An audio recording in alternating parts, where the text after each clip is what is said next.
All right.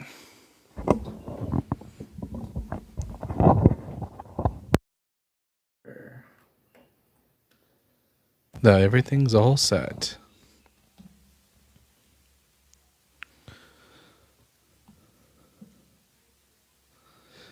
All right, everyone. I am going to try going live today, even though my jaw is still swollen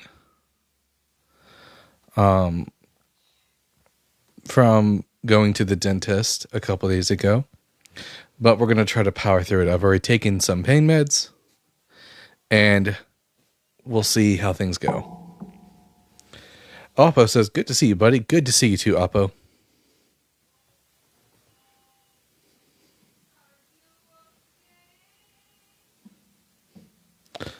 Hey, Warrior, how you doing? I should make sure to share the live out.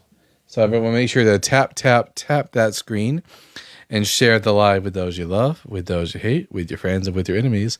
Let's get the word out so we can have some interesting conversations and see whether or not someone can convince me to believe in the Bible. Hey, Chris, how you doing? Dreamy Eye says, mouth in pain? More like my jaw is in pain. All right. We got our first guest for the night, Cyrus. Cyrus, I'm going to ask you the same 3 questions I ask every single one of my guests, irrespective of who they are. Question number 1, are you at least 18? Yeah.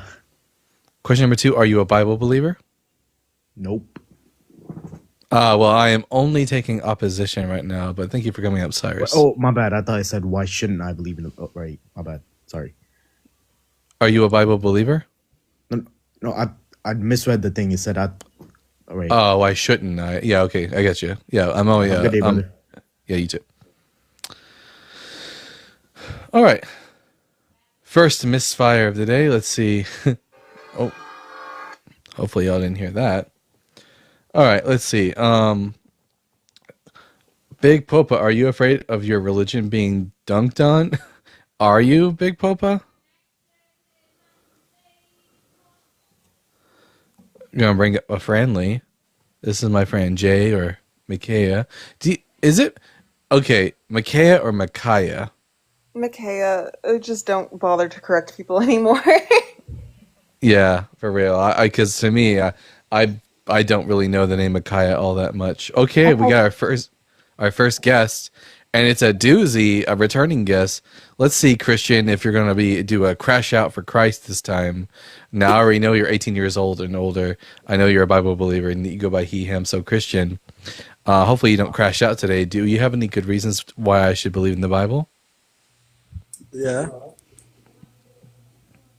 because life is a continuation. So everything that is created that has life in it, I don't think anything's been created. no, but what I'm saying is everything needs a male and a female to continue, right? No. Yes. You know there are biological organisms, Christian, that reproduce asexually. Yeah, you have bacteria on your body that's currently reproducing without any sort of sexual organelles. Yes, and that is what Yeah, scientists not say. all animals are dimorphous, that they don't have male and female. Okay, but what am I getting at is for life to continue, there needs to be a child or a organism to continue the life. So in order for a chicken to be born into the world, it needs a mother and a father to be Chickens, chicken. sure, but not bacteria. So this is only like this is superficially true. Like in order for life to continue, life has to exist. We accept that, but how does this lead us to God? Also, I would like to mention there's a type of lizard that only has female. There's no male in the species. Okay, well, that's what. And they can reproduce. Okay, well, sure, but on the whole now, for everything to continue, you need a male and a female. That's why animals extinct. Yes. So why did animals? No, you'll still have life on the planet even if you only have all that's required to have life on the planet is for you have like bacteria that reproduce asexually. I don't see why you like this point so much. It's like it's biologically incorrect, scientifically incorrect. Life is a continuation. So, in order for a man to continue life, we need a male and a female. Sure, for humans to continue to live, they need male and female. Although Right. So, with scientific advancements, that might not always be the case. But why should this lead me to believe therefore God exists? because the continuation of life proves that there was a beginning. Because if you do not have the male and the female, there would be no You know, continuation. Christian, the first biological organisms didn't have male and female. That's something that developed over time. That is your belief. But No, it that's a is fact. false. It is false because evolution, if evolution was true, then animals that went exist, they could have been taken samples from other animals and bringing them back to life. That's not how Christian, that works. you're breaking up, dude. Hello? Right, so based You on were life breaking up being there. based on life being a continuation, then that proves that there was a beginning at What the do you think that start. means, continuation? Because you keep saying it, Christian, but I don't think you know what that means. Okay, what I'm Continuation. trying Life to is a continuation of previous life. life is a Are you just going to continuation. make an argument from personal? Are you okay? That doesn't mean anything. Because Are it proves that there was a start. yes, If that you start is take called two male, abiogenesis. Christian, if you take that two start was called male, Christian. Jesus fuck. That start was called abiogenesis. It doesn't require a god, and the first living organisms were not distinguished by male and female. That's something that came along later on in the evolutionary process. Okay, you can unmute yourself.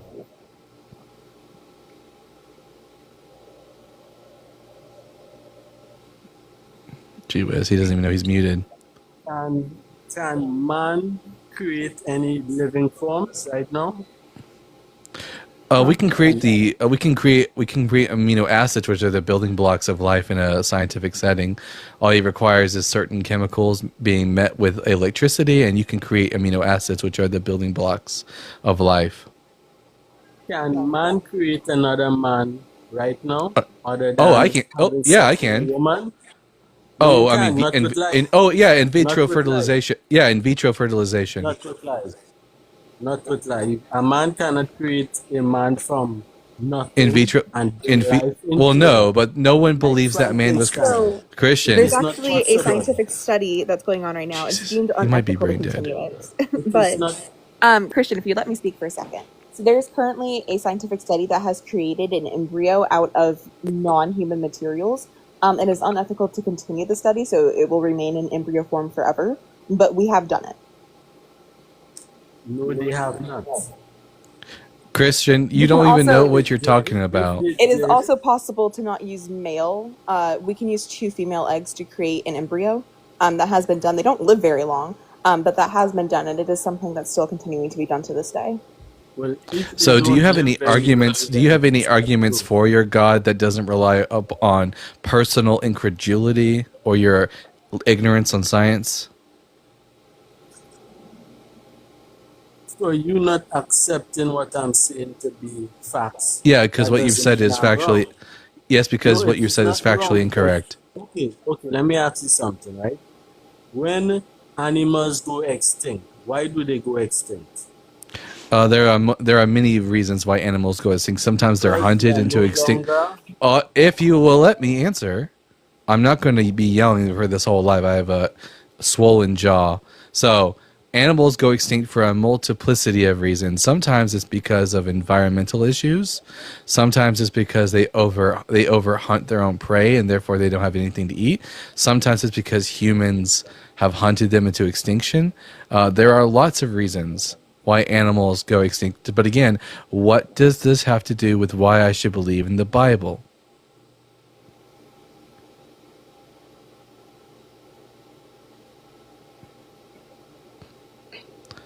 Gee whiz, they can't even figure out the fucking mute button. Christian. They go extinct because there are no longer any male and females of that species. Yeah, if So you that hunt proves the species there is to no extinction, evolution. yeah, if you hunt the species to extinction, that can be one of the reasons No, why but animals that go is the extinct. But that's evolution. not the Christian. Did you listen, Christian? Did you listen to anything I said to you? My battery is dying. You guys are. Christian, did you listen to anything I said to you? Answer is no. Because, Christian, why should I talk to you if you're not going to listen to what I'm saying and interact with what I'm saying? You keep coming up here and wasting my time and wasting the time of my audience, spreading your stupidity for no reason whatsoever.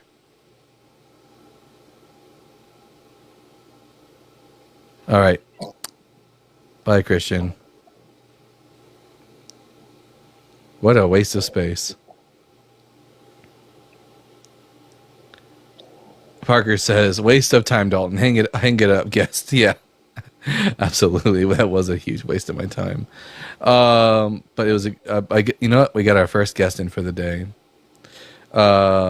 Who is this Big Papa and why are they talking smack in the comment section? Big Papa says, it would take me 10 seconds to refute his entire worldview, end up kicking me out. Big Papa, if you think you're so big shit, then come up. Don't be a coward. I bet you can't even prove to me that Jesus was the Messiah.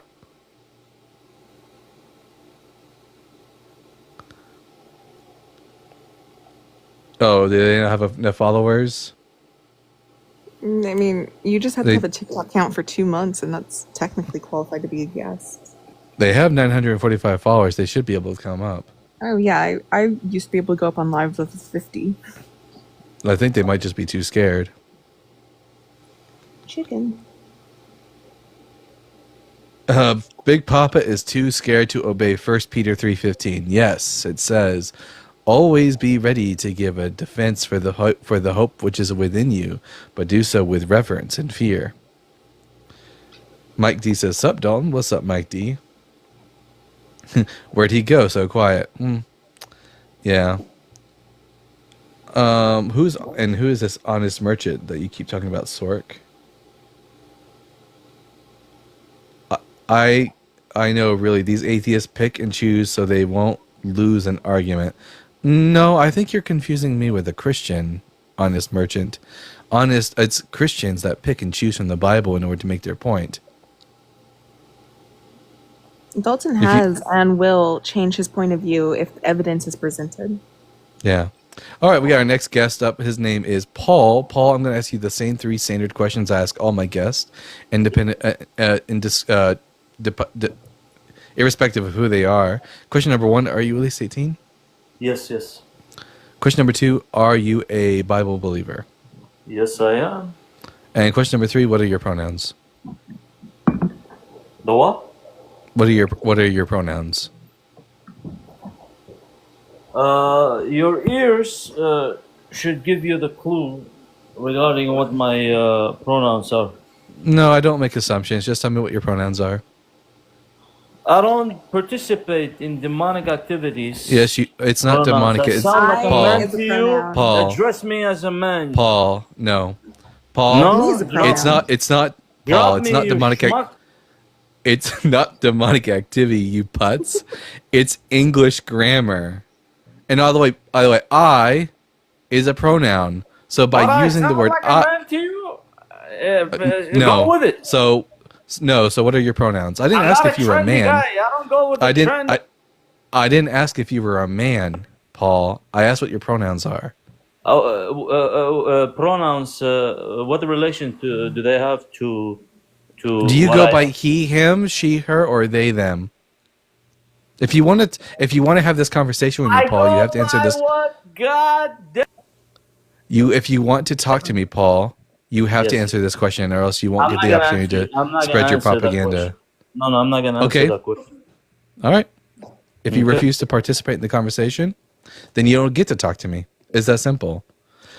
Why is it that Christians have such a hard time with grammar? I'll never understand. To the Daddy says, please do not write in all capital letters. Yes. I don't participate in demonic activities. I is a pronoun. Congrats. We have participated Yeah. in a demonic activity. I guess Paul does engage in demonic activity. He's just ignorant of it. Peg, the patriarchy, said she's crashing out already. She was crashing out, indeed. Let's see. The Therosinosaurus says you shouldn't end of story. I agree. Honest Merchant says typical scared atheist. I wasn't scared. I think you're scared, Merchant. You won't come up and talk to me.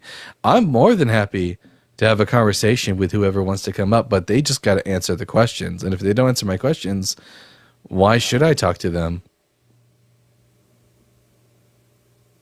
Honest Merchant, you're more than welcome to come up. Ask to come up, and I will let you up. Ask and you shall receive. Oh, for some reason, here. For some reason, it didn't show up on my other account. There we go. So now Honest Merchant, up here. I'm going to ask you the same 3 questions I ask every single one of my guests. You have to answer these questions if you want to talk to me. So question number 1, are you at least 18? Yes, I am. Question number 2, are you a Bible believer? Yes, I am. And question number 3, what are your pronouns? My pronouns are Christ/en. Those aren't. That's not a pronoun. Honest. Try again. How about Those you are be my honest? pronouns. And no, they're not. What are your pronouns? Christ/en. No, those aren't pronouns. You will need. Did you? I know 6th grade was hard, Honest Merchant, but let me give. I'll help you out here. Is it he, him, she, her, or they, them? It's Christ/en. Listen, if you can't be honest with me, which is ironic considering your name, then I can't have a conversation with you. So either you can answer, either you're too stupid and you don't know what pronouns are, or you're just dishonest and you don't want to answer the question. Which is it? All right, I'll say for the sake of this, to get me through this pedantic situation right here, I'll say he/him. But I'm a Christian through There and we through. go. 2 minutes of my life I'll never get back. So, honest, I'm the You're Bible welcome. guy. I don't believe in the Bible. Why should I believe in the Bible? Because it's written. It is the word of God. So is the Quran according to Muslims. So, But they're I'm wrong. very, well, then you're also wrong. No, I'm not. Prove to me that the Bible is the Word of God. It was written thousands of years ago. Why do we have a book that was written So thousands of was years the ago? Torah. So is the Odyssey. Yeah, but that's fiction. This is the word of So God. is the Bible is also fiction. Leviticus Can- 6-9. Submit to God. or Yeah, you shall know anyways. His wrath. Yeah, I don't care about that. Anyways, are you able to demonstrate that the Bible is the Word of God beyond just saying it's the Word of God? Because that's kind of boring. Like, I might as well talk to a Muslim at this point. Very well, then. In Leviticus 4/20, it says, submit to God, 4/20. and you will know peace. Yeah, I don't believe in that. I don't believe your God exists. So why should I believe that that's true? Because it's written in the Bible. If you don't, Wow. believe in Because the it's Bible, written it's written in the Bible. Well, guess what? It says in the Quran that Muhammad is the prophet. Why should you believe that? Because it's written in the Quran. You can Yeah, but see why that's that's wrong. can you see why that's a shitty argument? It's not a shitty argument. It's written in the Bible. It's the word of God. Yeah, you're gonna have to give me something better than that, bud. Well, all right then. How can you explain Jesus existing thousands of years ago? Lots of Is that people just a existed happy coincidence? Lots of people existed thousands of years ago. Yeah, but this is Jesus we're talking about. He's in the Bible. So what? Okay. So it proves that the Bible's... Are you a troll? because listen, Good arguments here. it's either you're just the lamest apologist out. I mean, it's not that lame. It's pretty standard for. It's why I can't tell everyone, because these arguments are so shit. They could be real arguments from a real Christian, or he could be a troll. It's really hard to distinguish between the two. So I'm honest, not are you a troll? underst- I don't understand what you mean when you're calling me a troll. I'm talking about the Bible. We're not talking about fairy tales. Wait a minute. Let's Sounds like a see. voice changer now that I actually think about it. If you don't repent, you're going to hell. That is, this Why? is Okay, blasphemy. dude. I don't give a shit what you believe. Tell me why I should believe what you believe. This is blasphemy. I'm trying to save you from eternal damnation. What I'm trying to tell you is you must believe in the Bible. It's written. Look, I don't think Your own you're God. real, so I think I'm just gonna get rid of you because you're not really adding anything to the The Lord conversation. will smite thee down if you do not repent. I'm telling you now. Yeah, he's a troll. Nice try. The cadence of their voice sounds very similar to someone I know. Nice try, dude. Gee whiz. Can we get some real Christians in here to debate us? Hangover says, if you want to follow a religion that copies from other religions, then believe in the book. Oh, man. Let's see. He's gooning to your annoyance. Hey, goon away. Let's see. We evolved to Homo sapiens species over a time period of over 4 million years. I think it may have been. I don't know. That might be right. It could be. It may have been longer. I know that Homo sapiens have been around for at least 2,000 years. Someone says Have been in existence since for about 300,000. Hooper says it was Justin. That definitely was not Justin. That didn't sound anything like Justin. No, it sounded very similar to a friend of ours, though, with a voice changer. There's a robotic undertone to that voice. Okay, so everyone, make sure to tap that screen because we don't have any people in the box right now who want to come up and listen. I know there are some Christians out there. Oh, we got someone. We got Rems. Fantastic. Rems, I'm going to ask you the same 3 questions I ask every single one of my guests, irrespective of who they are. Question number 1, are you at least 18? Hello. Hello, are you at least 18? Yeah, Question number 2, are you a Bible believer? I'm a Muslim. I believe in some of the verses in the Bible. So no, you're not a Bible believer. No, not all of it. No. So why are you up here? I just want to ask whether or not you believe in God, aside from the books. No, I don't believe in your God. Any God? No, I'm talking about belief in any I creator. don't believe in any gods. You believe that the universe was created? No, it's always existed. Okay. It's always had time in it? Yeah. I have no reason to believe that time ever had a starting point. Do you think the universe started at the Big Bang or before that? It never started, it's always existed. It always exists. Do you think that would be something unacceptable in the scientific community? That's pretty much the consensus of scientists. Do not believe that the universe had a definite beginning. So you think scientists believe that time has always existed? Yeah, the majority of scientists would agree with me on this. Okay.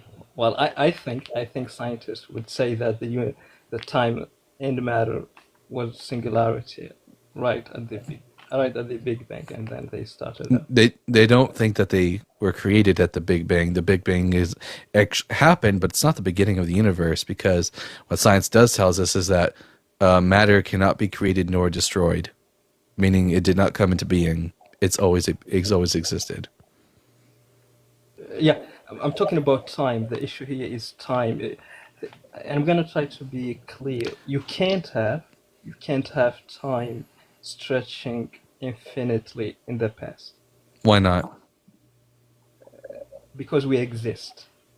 That doesn't tell me why time can't exist into the past infinitely. Okay, here's the thing. If I exist, and there is infinite amount of time before my existence, do you think I would still exist? Yeah, you do. No. Look at Yes. it this way. Okay, look at it this way. Say, for example, You know that God doesn't fix this, right? no, I'm not Because even. because God can't exist outside of time. No, God actually can exist outside time. No, it's impossible for God to exist outside of time and literally do anything because actions like creation requires time because there would be a time when God wasn't creating the universe and then he would be creating the universe, which is a change in time. You can't get a creation without time. No, what you can get, and there are two theories of time. There is an A theory of time, and there is a B theory of time. The B theory of time goes something like this. The past, the present, and the future all exist simultaneously. So that's the B theory. The A theory has time as an arrow, and this is the theory that we use in physics. So N- the past, No, who's this we? Scientists. Really? Because I have a scientist friend who actually would hold to the B theory of time. In our universe, in our models, do you know some physics models that use the B theory? What was that? Do you know some physics models that use the B theory of time?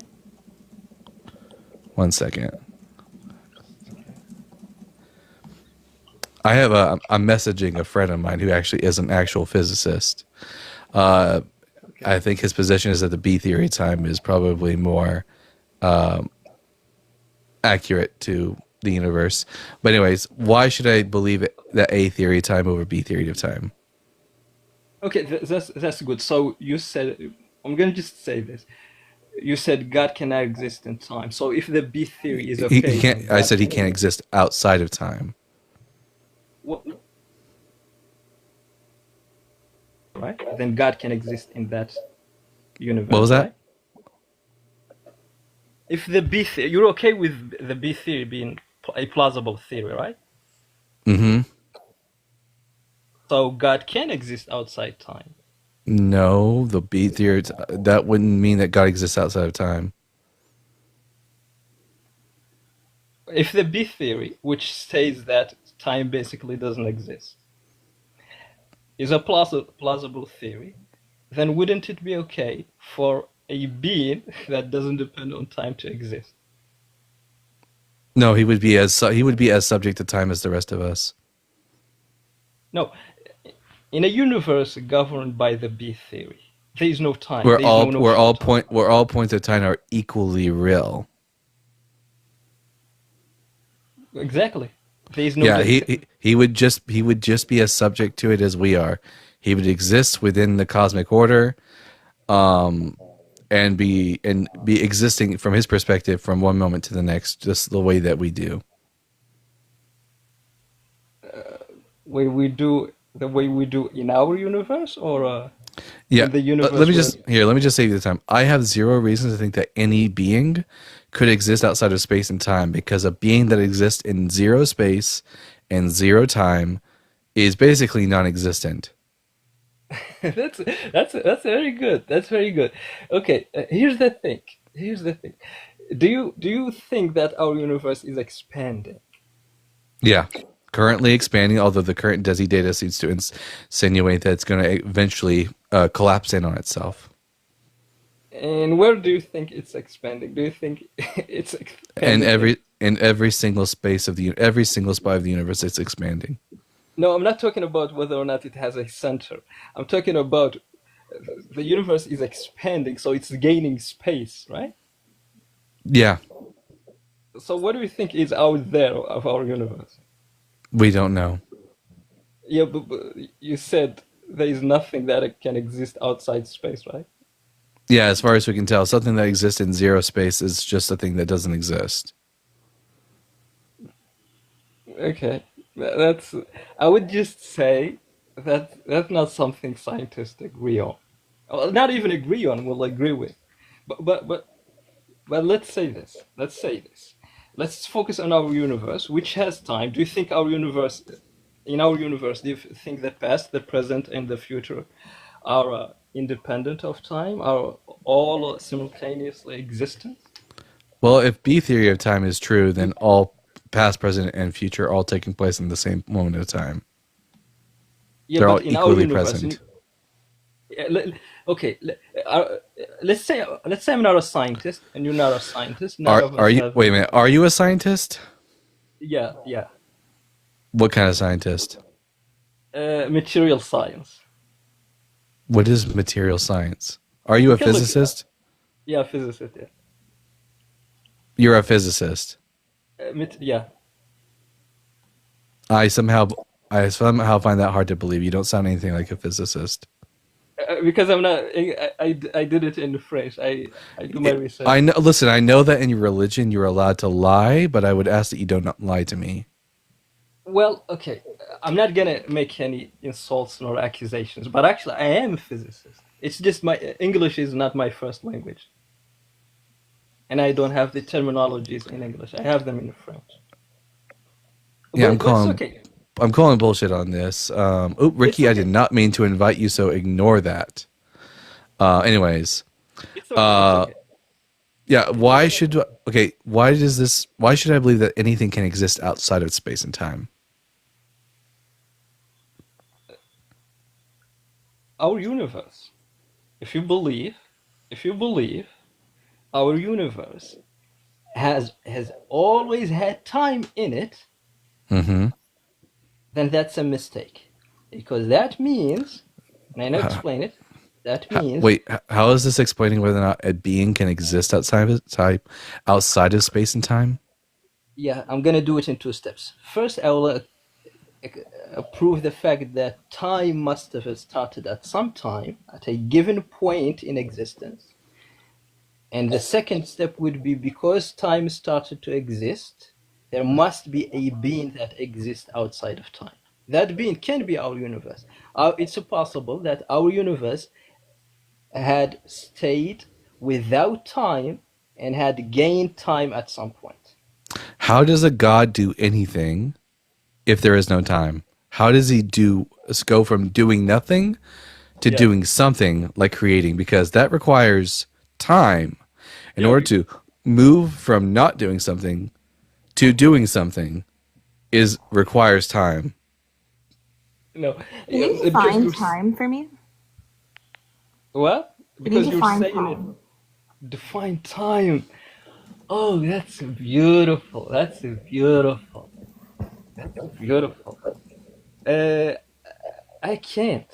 I really can't. What I do know is that we define You time. wait a minute. You're a physicist who can't but you can't who define can't explain time to me? Yeah. You're full of shit. Okay, No, so I want you to admit that you're actually not a fucking physicist. Stop fucking lying to me. Listen, I know that your pedophile prophet gave you permission to lie on his behalf. I can give you the but physics stop- definition of time. You just probably not gonna like it. It's not. It's not for look. The definition of time is just a dimension like space. Okay, and it Yeah, it's allows ordering. Philo Dragon, that's correct. Justice for Aisha, absolutely. You were saying. Wait, define time again for me, because this will tell me if you're a physicist or not. So in physics, time is a continuous dimension like No, space. it is not. It is discrete. Time is a measurement of movement. No. Sorry. Yes. No. I So am not an first- actual physicist, but I did pass my AP physics class twice. Time is a measurement, not a No. dimension. Okay. Here's the thing. If time is a measurement of movement, then our stationary objects would not even be subjected to time, and we would probably measure it. Technically, there are no such thing as stationary objects because all objects are moving through space. Okay. When the universe was a singularity, was it moving through space or was it E- stationary? Most scientists don't accept the singularity anymore. That hasn't been in favor for decades now. When the universe was at the size of a dust speck, was it moving or was Thank it you for the galaxy. Yeah, you're definitely not a physicist. You are definitely lying to me this whole time because, again, no one actually holds to that position anymore. okay? Let's just talk about our own knowledge, okay? Let's This guy's a say, fucking liar. Well, how about we talk about why I shouldn't believe in your God specifically, Allah, because the Quran contains falsehoods in it. Let's talk about something. Let's not talk about science because you clearly aren't a scientist and neither am I. Let's talk about something that we're actually able to talk about. Let's talk, look, let's talk about your holy book. Go ahead. Go ahead. So, Rems, do you believe that the Quran is the infallible word of God without error? Yeah. Okay. Thank you for the hat. Do you know who Miriam is? Miriam, Maryam? the mother of Jesus, peace be upon them. Are you aware of the fact that there are two different women by the name of Maryam? I mean, my grandma's name is Maryam. Do you know who Moses is, right? Yeah, one of the major prophets in Islam, yeah. And he lived a long time before Jesus, correct? Yeah. Do you know the name of Moses' brother? Aaron? Aaron, correct, Harun. And do you know the name of Moses and Aaron's sister? No. She was a prophetess, and her name was, in Arabic you would say Maryam, in Hebrew you would say Miriam. Do you know that the Quran mistakes these two different Maryams for each other? No. Oh, it does. No, Because I can help you with the verse. I know it. Oh, you do? Yeah. What verse is it that I'm referring to? I'm not going to pull it up yet. Ya ukhta Harun. I will find Yeah. Yeah. Was the mother of Jesus the sister of Aaron? it. No. As if. It doesn't So, say as if. what you're saying It says is that just ya ukhta because Harun. Ya ukhta Harun, yeah. You're, Yeah, that's your which means pronunciation oh is good. sister of Aaron. And Was the mother of Jesus the sister of Aaron? And as if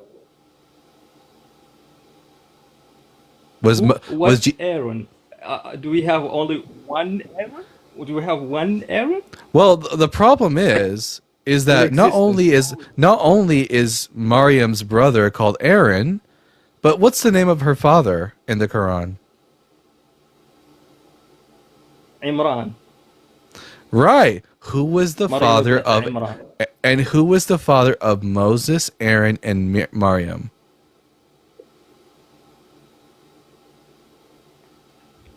Musa ibn Imran. You said that Moses' father was also Imran? I think so. I'm not sure, but I think That is that I'm not correct. sure of. That is correct.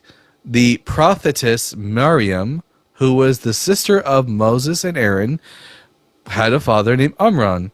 And the Quran says that the mother of Jesus has a brother named Aaron and a father named Amram. Do you really think that there just happened to be a man named Amram who had two kids named Harun and Miriam, the same as the prophetess? Well, I would think that in Arabic, the expression is used when we say Yabna Ismail or Yabna Ibrahim, where people call themselves to their ancient parents.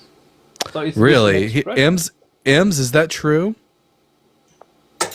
And then, if you were, you would have the Quran calling her the daughter of Aaron. What? The Quran would call her the daughter of Aaron then. He wouldn't call her the sister of Aaron. Yeah, in Arabic, do you know in Arabic the expression "Ya akh al-Arab"? Ya Akh al-Arab. What does that have to do with anything? It has everything to do with this. It doesn't. It doesn't.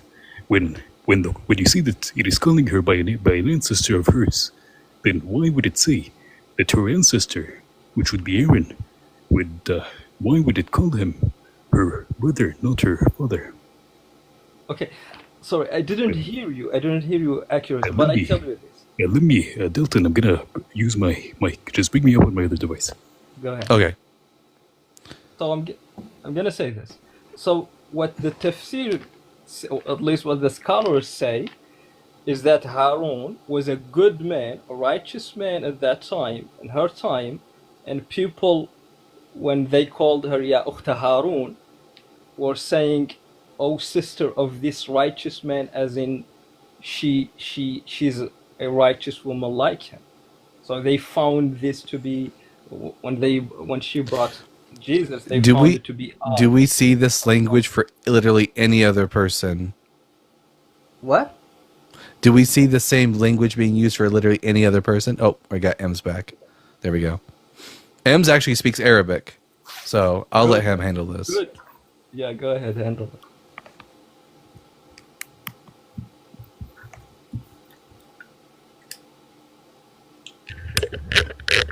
Now, is this better? Yes.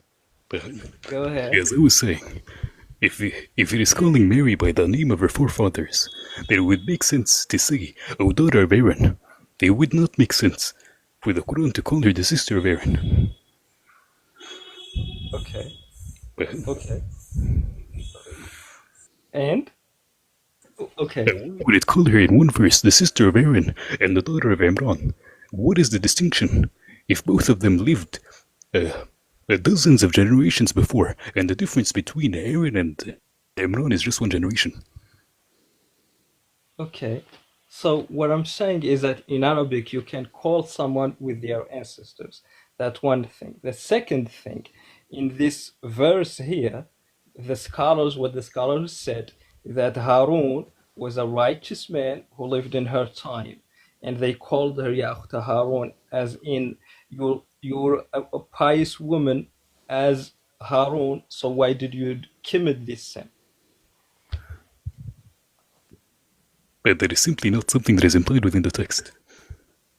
What do you mean? And that is not what the Prophet has said when he was asked about this. Okay, I didn't hear you. Can you say that That again? is not what the Prophet has said when he was asked about this. Number one. Number two, Okay, give me what the Prophet said. the Prophet claimed that she had a brother called Aaron and a father called Imran. Do you have the hadith? Do you have the hadith? I can bring it up for you. It is in Sahih Muslim.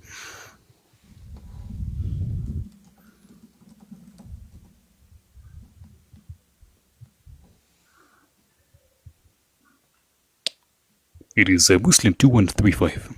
Okay, I'm gonna find it. Sahih Muslim. Sahih. According to the Prophet, her relatives had names that were similar to the people of old, which is what the Prophet says. He said that the people of the old age used to give names to their persons after the names of the apostles and pious people. So he's claiming that she had relatives who were also called after Aaron and Imran. Okay, sorry to interrupt you. Can you give me the hadith in Sahih It is Muslim 2135.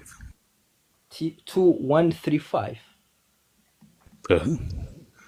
Okay, 2135. Okay. باب النهي عن المنكر. باب النهي عن المنكر. باب النهي عن التكني. باب النهي عن التكني بأبي القاسم. No, it's okay. باب النهي عن التكني بأبي القاسم وبيان ما يستحب. حدثنا أبو بكر بن شيبة. When I came to Najran, the Christians of Najran, asked me, "You read, O sister of Aaron," i.e., Hadrat Maryam, in the Quran, whereas Moses was born much before Jesus. When I came back to Allah's messenger, peace be upon him, I asked him about that. Whereupon he said, the people of the old age used to give names to their persons after the names of apostles and pious persons who had gone before them. Okay, let's just be respectful here. Okay? Oh, I'm let's not make any respectful of insult. Muhammad whatsoever. Okay, I try to do that on maybe another time, not when you're debating a Muslim. That would be out of Oh no, courtesy. I'll never speak respectfully of Muhammad. I don't speak respectfully of pedophiles. But anyways, to the point. Are you a pedophile yourself? No, of course not. I don't follow your What? religion. No, tell me, why is pedophilia bad? Why is it immoral? What was that? Tell me, why is pedophilia immoral? Because children cannot give consent. Yeah, so that's your And of source course, of morality. and of course, only a Muslim would ask, "Why is By the pedophilia way, immoral?" No, yesterday, actually, yesterday on AR's live, we had a Muslim say, "What is wrong with sleeping with a 2-month-old?" listen. He What I'm asked saying, verbatim, "What is the wrongdoer of sleeping with a 2-month-old?" what I'm saying is, Rims, do you think that pedophilia is immoral? look, without God, there is no morality. Is bestiality moral? I'm asking you. Rims, Listen. Rims. I'm going to ask you the same question: is pedophilia immoral? And I'm gonna say, without God, morality does not exist. No. You're going to answer the question I asked you: is pedophilia immoral? And I'm gonna say, without God, morality No. does not exist. I didn't ask you that question. Stop answering questions I never asked you. The question was, is pedophilia immoral? Stop dodging the question. I answered your question when you asked me why I think pedophilia is immoral. I gave you a straightforward answer. Now it's your turn to give me a straightforward answer. Is pedophilia immoral? Pedophilia is moral for atheists. That's not what I asked you, Rims. Is, in your worldview, in your Rims worldview, is pedophilia immoral? Yes or no? Be honest. Okay, I'm honest, alhamdulillah. So, what is pedophilia? It's sleeping with underage children. What age are we talking about? 18 at the very least. Yeah, it's moral. Is it immoral? No. If you put in the threshold at 18, then it is moral. Answer the question. Is I said it yes. You think it's moral to sleep with children? I said under 18, yes. Let me, Dalton, do you mind if I just try something else? Rims, is it permissible to sleep with a prepubescent?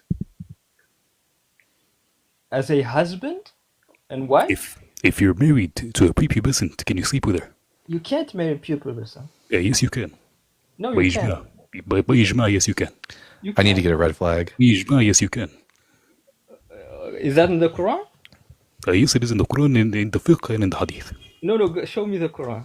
Jamil, when it says in 65:4, when it tells you that you can divorce prepubescents. That's talking about women. I know it is not talking about women. It is talking about Nisa, which includes prepubescents. No. What's the passage, Ems? I know. 65:4. 65? Let's I'll see. tell you the verse. واللاتي لم يحضن واللائي لم يحضن فأجلهن. As for your women past the age of menstruation, in case you do not know, their waiting period is 3 months, and those who have not menstruated as well. As for those who are pregnant, their waiting period ends with delivery, and whoever is mindful of Allah, He will make their matters easy for them. And that's talking about the woman who didn't menstruate during the marriage, during that period. It is talking about those who have not menstruated yet, which would include children. No, yet is not there. It's the woman who didn't menstruate. What does lam mean? What does lam mean? What do you mean? The word lam negates the past up to this point, which implies the word yet. Okay, let me read you the tafsir and the hadith of the Prophet that explains this. ويقول كذلك عدة اللائي لم يحضن من الجواري لصغرهن إذا طلقهم أزواجهم بعد الدخول. ده تفسير الطبري. ابن كثير واللائي لم يحضن واللائي لم يبلغن سن الحيض إن عدتهن كعدة اليانس 3 أشهر. This is Ibn Kathir. I can read you the hadith of the Prophet in which he explains this in detail. He says, a Sahaba came to the Prophet and said that there were 3 categories of women who were not mentioned in the Quran. The iddah of the elderly woman whose menstruation has stopped, the pregnant who has no menstruation or has no courses, and the prepubescent. The Prophet has said that the iddah of the Saghira, which is the prepubescent, is 3 months. Okay. And you can find this in Tafsir al-Tabari in Jalalain, in Al-Baghawi, you can find this in Sa'di. Okay, here's the thing. So if you read chapter 4 verses 6, it clearly states, you will understand why this verse is talking about the woman who didn't read it. Chapter 4 verse 6. It doesn't talk about what you're talking about. What it says. Okay. No, I'm telling you, Jamil. فيبتلوا اليتامى حتى إذا بلغوا النكاح. The nikah that is used here as a word. Again, 4:6. حتى إذا بلغوا النكاح. بلوغ النكاح in this context is talking about puberty. It is not talking about reaching a marriageable age. There is no marriageable age. No. حتى إذا بلغوا النكاح. Go ahead, read. ويبتلوا اليتامى حتى إذا بلغوا النكاح. النكاح again, if you open up the تفاسير, أي هو البلوغ. حتى إذا بلغوا البلوغ. In Arabic, what is nikah? What does nikah mean in Arabic? Nikah means to fuck. Means what? It means to fuck. Okay, that's no. Yes, it does. In لسان العرب, the lexicon of the tongue of the Arabs, it says وسمي الزواج النكاح لأنه هو السبب الشرعي للوطء المباح. الوطء is the word that you said. جميل. وهو النكاح again وطء النكاح are synonyms. No. Nikah means marriage. جميل. is لسان العرب wrong. What? is لسان العرب wrong. Nikah in is لسان العرب wrong. It is wrong. It is not sent from It is wrong. It is wrong. Okay. So the lexicon is wrong and you're right. No, when it says nikah in the religions means حتى marriage. إذا بلغوا النكاح حبيبي. حتى إذا بلغوا النكاح according to the مفسرين by the ijma of the ummah in this verse means to reach puberty. Which is the context. Again. Which is the context. Could you let me finish? Which is in context of this verse, in which it is telling you to return the inheritance to the children or the orphans, even if they reach puberty. No, it's not puberty, man. How can you? It says marriageable. Then all of the mufassir. Jamil. What is the, okay? Let me grant it to you. Yeah, Habibi, let me grant it to you. What is this age? Go ahead. I'm telling you, in Arabic, nikah means marriage. You do not know more Arabic than Ibn Kathir. No, I know more Arabic than you, and you understand. Sure, and I'm quoting Ibn Kathir. You do not know more Arabic than Ibn Kathir. I know more Arabic to understand that. I know you don't know any Arabic apparently, because you do not know what the word nikah means. Oof. I know it. You said nikah means intercourse. So it does. That is the origin of the word. Yes. Okay, if the nikah means intercourse, then it doesn't mean puberty. Is that okay? No. In this context, because again, when you open up a lexicon, when you open up a mu'jam, words have multiple meanings according to the context. And in this context, when it is talking about orphans, to test them even if they reach a threshold, this threshold is the end of orphanhood, which is puberty, which is what is described by the scholars. It's a marriageable age. Puberty. Sure. What is the marriageable age? Go ahead. Exactly. What is it? Marriageable age in Islam and what does is not it? have a number. It's not a number. Again, what is the criteria in the verse? If you have a 9-year-old that ends up going through puberty, is she now of a marriageable age? No, she has to be able, as the verse says, "Vain anastu minhum rushdan." She has to be able to manage. This is talking about inheritance. Again, finances. Rims, you have to stop being silly. This is talking about inheritance. It is saying that they have reached this again. Even if again, Habibi, again, calm down. Marriageable age. Calm down again. marriageable Again, age. it doesn't say that. All of the tafsir disagree with you. Okay. At what Those at what scholars age did the disagree with prophet at what age did the prophet He Muhammad married marry her at 6, and he Aisha? slept with her at 9. In both cases, she was a child, and she was not competent enough to consent. According Do to you the think that scholars. that was a moral action, Rems, for Muhammad to sleep with a 9-year-old? Morality comes from God, and if he did that, I if he didn't did ask that, where morality. I didn't ask where your morality came from. I'm asking no, you, no, all, yes all. or I'm talking yes. about I'm God's asking you, morality. yes or no. Is it moral? Was it moral for Muhammad to sleep with a 9-year-old? In the eyes of God, if God allowed it, then it's moral. Well, then you're fucking gross as hell, and your God's a pervert, and your You don't have morality. I'm saying you don't have. and your prophet, police be upon him, was a pedophile. You gross motherfucker. Insane.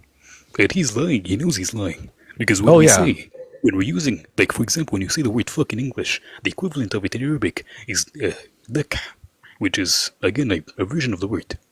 It literally is the word fuck in Arabic.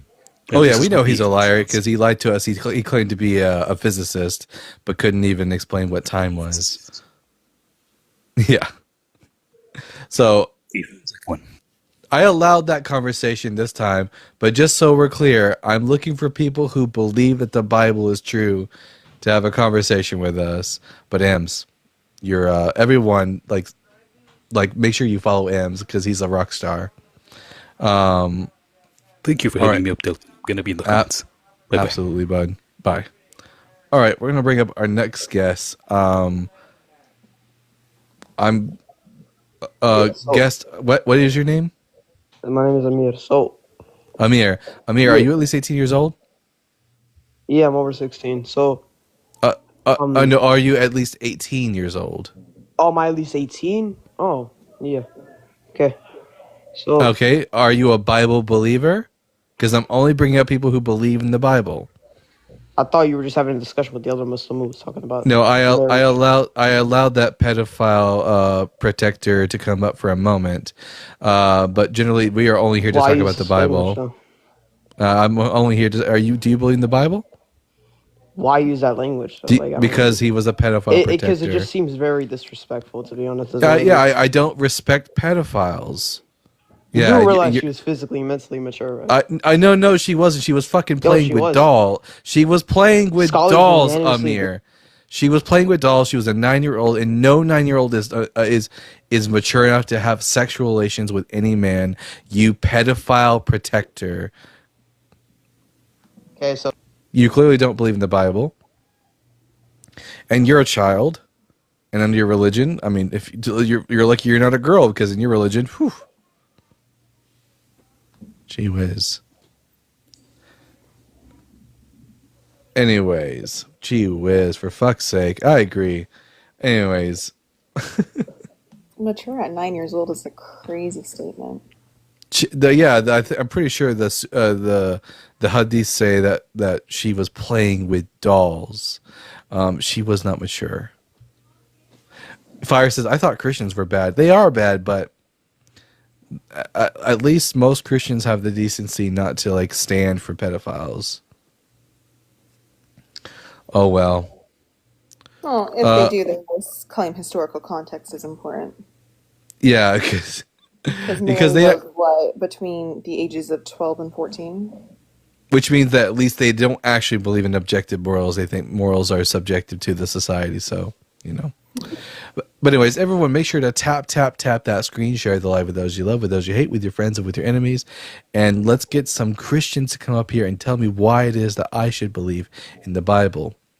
I do have to tell you guys this, that I, within the next month or so, will start dual streaming on TikTok and YouTube because our good friend Justin has built me a PC and is sending it in the mail. We love Justin. We love Justin. Amazing. All right, we have here Josh McKelly. Josh, I'm going to ask you the same 3 questions I ask every single one of my guests, irrespective of who they are. Question number 1, are you at least... good night, Em. Anyways, Josh, are you at least 18 years old? Yes, I am. Question number 2, are you a Bible believer? Yeah. And question number 3, what are your pronouns? I'm just a guy. Uh, all right, I'm Dalton, the Bible guy. I don't believe in the Bible. Josh, why should I believe in the Bible? Well, first I want to say hi, Dalton. It's nice to meet you. I've never watched your live stream. I do like joining live streams like this often. I think that's a really loaded question, and I'd like to reach some middle ground if we can first. Specifically, you know, like, I don't know if you're going to bring up points of like the Catholic Bible versus the Protestant Bible. Are we going as why you should believe like my version of the Bible, or like? Generally, when Just give me the nuance that you're gonna give I me think later. I think the concept of canon is pretty silly altogether. So I don't care which version of the Bible Okay. you believe in. Okay. I think something that, I mean, if I had to give you just one definitive answer, I think that I would point you towards the transformative lives that maybe not every religion can really reach a lot of common ground on, but I'm sure you know that Judaism, Islam, Christianity, I mean, like, they're really not that far apart. Most major religions are almost kind of starting to build onto the same thing. You know, it's really kind of this Jesus, Allah, Yahweh deal, or it's not. And for the fact that I've seen, I mean, truthfully, there's billions of people whose lives have been changed by these books, by these concepts. That's just psychology. They believe in something much bigger than themselves, and they believe in a book with a certain legal code and moral ideas that it puts forward, and it causes them to change their lives in accordance with what that book says. That doesn't tell me that the book's true. It just tells me that these people Well, the really question wasn't, believe is in the it. Bible true? Well, that's what I mean when I say why should I, Dalton the Bible guy, believe in the Bible. When I say believe in the Bible, I mean that the Bible is true. Gotcha. I definitely think there's something to be said about how early a lot of these moral ideas were when it comes to like the Hebrew Bible or like the New Testament. Around this time, we weren't seeing a lot of like crazy philosophy like this. You know, this Jesus guy had some of the greatest moral things to say. Now, a lot Nothing of people Jesus have said was issues with unique the to Old- him. So you don't think living a lifestyle of rejecting oneself for others You mean was like a new concept at the time? you mean It like wasn't. Buddhism? Yeah, Buddhism literally rejects all Buddhism is practices doing of it the. for a reward, though. That's not what No, you're Christianity not. is. In Buddhism, there is no reward because there is no God in Buddhism. You're purely doing it for yourself. I guess I'm just not educated. Which one is on karma? Which one's based on? It's like do good. Buddhism has karma. So Hinduism and Buddhism both have karma. In Hinduism, then that's karma not is for a just divine good. entity. Here, In doing John, Buddhism, good to karma. Josh, Hold let up. her Wait, let me explain speak. it to you before So you make in claims. Hinduism, karma is divine. You do good things to get good things out of it. In Buddhism, karma is not divine. Karma in Buddhism is simply cause and effect. Like if I go out and work today, then I have money. That is karma in Buddhism.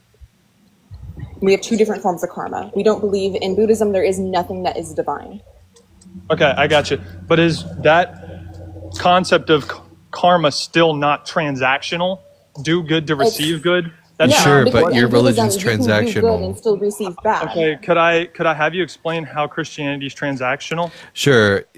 Why do you believe in Jesus? I believe in Jesus because I think he was a perfect being that said all perfect things, that never sinned and never fell short of the glory of God. And you And want I to want to be as close to that as possible. And you want to be as close to God as possible. Like you want something out of it. I You want to be reflect you want Jesus. You want heaven and to be close to God. You want to You experience the threw heaven beatific in vision. there. You threw heaven in there.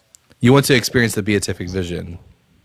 I don't know what that means. I'm just going to be point blank. To I don't be know what that means. to see God, to experience God directly. No, I want to be the closest resemblance of Jesus. Jesus said to find your life and salvation. Yeah, so you have to you're lose wanting it. something out of it. Yeah, I just don't think that. I think your comparison of Do you- Buddhism and my do you comparison desire- of Christianity just aren't the Do you same. do you desire a relationship with God? Yes, I desire a relationship with God, Do but you that's not fear why God? I'm a Christian. That's the whole point for being a Christian, is that through Jesus Christ man could be reunified with God. That is is the the purpose of purpose- Christianity. That is, I mean, that's Because just, if whose if you purpose? just Who wanted are to you live a good following? life, you could be Jewish. Yeah, I mean, I believe that many Jews have found happiness in their religion and relationship with Yahweh. I think that they're maybe a little misguided on things, but that's just personal opinion. So what makes Christianity unique is that there's the claim that mankind has been on their own terms, irreversibly disconnected from God, and that the only way that they can be reunified with God is through the atonement found in the death of Jesus. So you believe in Jesus because Jesus is the way, the truth, and the life, and no one comes to the Father except through him.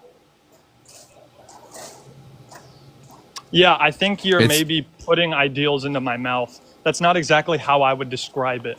So why do you need to be saved? It's not transactional because to have relationship with God costs me nothing. That's why Again, I'm why not do you buying need to anything. be saved? What do I have to buy? What am I having to give? Your time, your My soul, soul, my time. your mind. Yeah, those are more things that sanity. are a sacrifice of the way I'm living. The sacrifices are things you are sacrifices secondary sacrifices. Sacrifices are by nature transactional in nature. Now, so then in your, the question, in your the world, question nothing is, Josh. untransactional. Josh, my question If I is, get something that's free Josh, from you, I have my to question, move my hand, Josh, which then my costs question me is, energy. why should I believe that the Bible is true? Why should I think Jesus is even the Messiah? I think we have a lot of really good evidence to point that he lived a sin-free lifestyle, did multiple miracles, and he claimed to be God. So, well, that would make him a sinner. Do you think Jesus did away with any laws in the Torah? How would that make him a sinner? I'm sorry, I want to go back to the question you just asked, we'll get to that in this. We'll get to that in a second. I'll explain why it makes him a sinner. But do you think Jesus did away with any of the laws of the Torah? Did away? No, he didn't come to abolish the laws. He came to fulfill them. Did anything he do consequentially lead to the abrogation of any of the laws of Moses? I'm sorry, could you define abrogation? I don't know that word. Like the fact that you no longer have to observe them. I no longer have to look at the laws of Moses. Yeah. Did I do anything believe Jesus we have to look do? at the law of Moses. Do you observe the First law of Timothy Moses? says that all scripture is useful for knowledge. Do you observe the law of Moses? Do I look at it? Do you observe it? By observe, I mean just don't know do what you mean by keep that. keep the commandments? Do you observe and keep No, the because commandments? Jesus fulfilled them. So you believe that Jesus did something that resulted in the law adding some things being added to the law and things being subtracted from the law. He fulfilled the prophecy. He No, became the law. He didn't fulfill a single prophecy, not one. That's a crazy claim to make. Do you have a if prophecy he did if- fulfill? Yeah, he was the lamb that died on the tree and was sacrificed. Where is that? Where is that prophesied in the Hebrew Bible? I can find it. Wait, And can you hear me when I go off of TikTok or no? I cannot. Oh. And just so you know, Exodus chapter 12 is not a prophecy. What does Exodus 12 say? Maybe that's what I'm thinking of. That's when the Israelites received the commandment of the Passover with the lamb. I guess the best prophecy I would give you is actually Abraham and Isaac. When Abraham was going to put Isaac on the altar, and he said that God would provide the lamb for the sacrifice, and then they found a ram in a bush of thorns. Yeah, that's kind not a of referring to prophecy. The crown of thorns, and a ram is a kind of a lamb. That's not a prophecy. What would you consider a prophecy then? Because A prophecy Abraham would made the be- claim that God would provide the lamb, and Jesus is the lamb he provided. He was just lying to Isaac, and he Oh, was just lucky lying. that God actually provided a ram for him in the end. But he intended Wait, so I'm just confused. to sacrifice his son. A prophecy would be a prediction of the future given by a prophet about what a Messiah would do. So was Jesus not sacrificed? That's not prophesied in the Hebrew Bible. I just told you that Abraham declared That's in not the a- future that God would provide That the lamb. God would provide a lamb on that altar on Mount Moriah. No, Has it was a nothing to- ram. It wasn't a lamb. Yeah, But said a lamb. Abraham. Why did Abraham say that? What did Isaac ask him?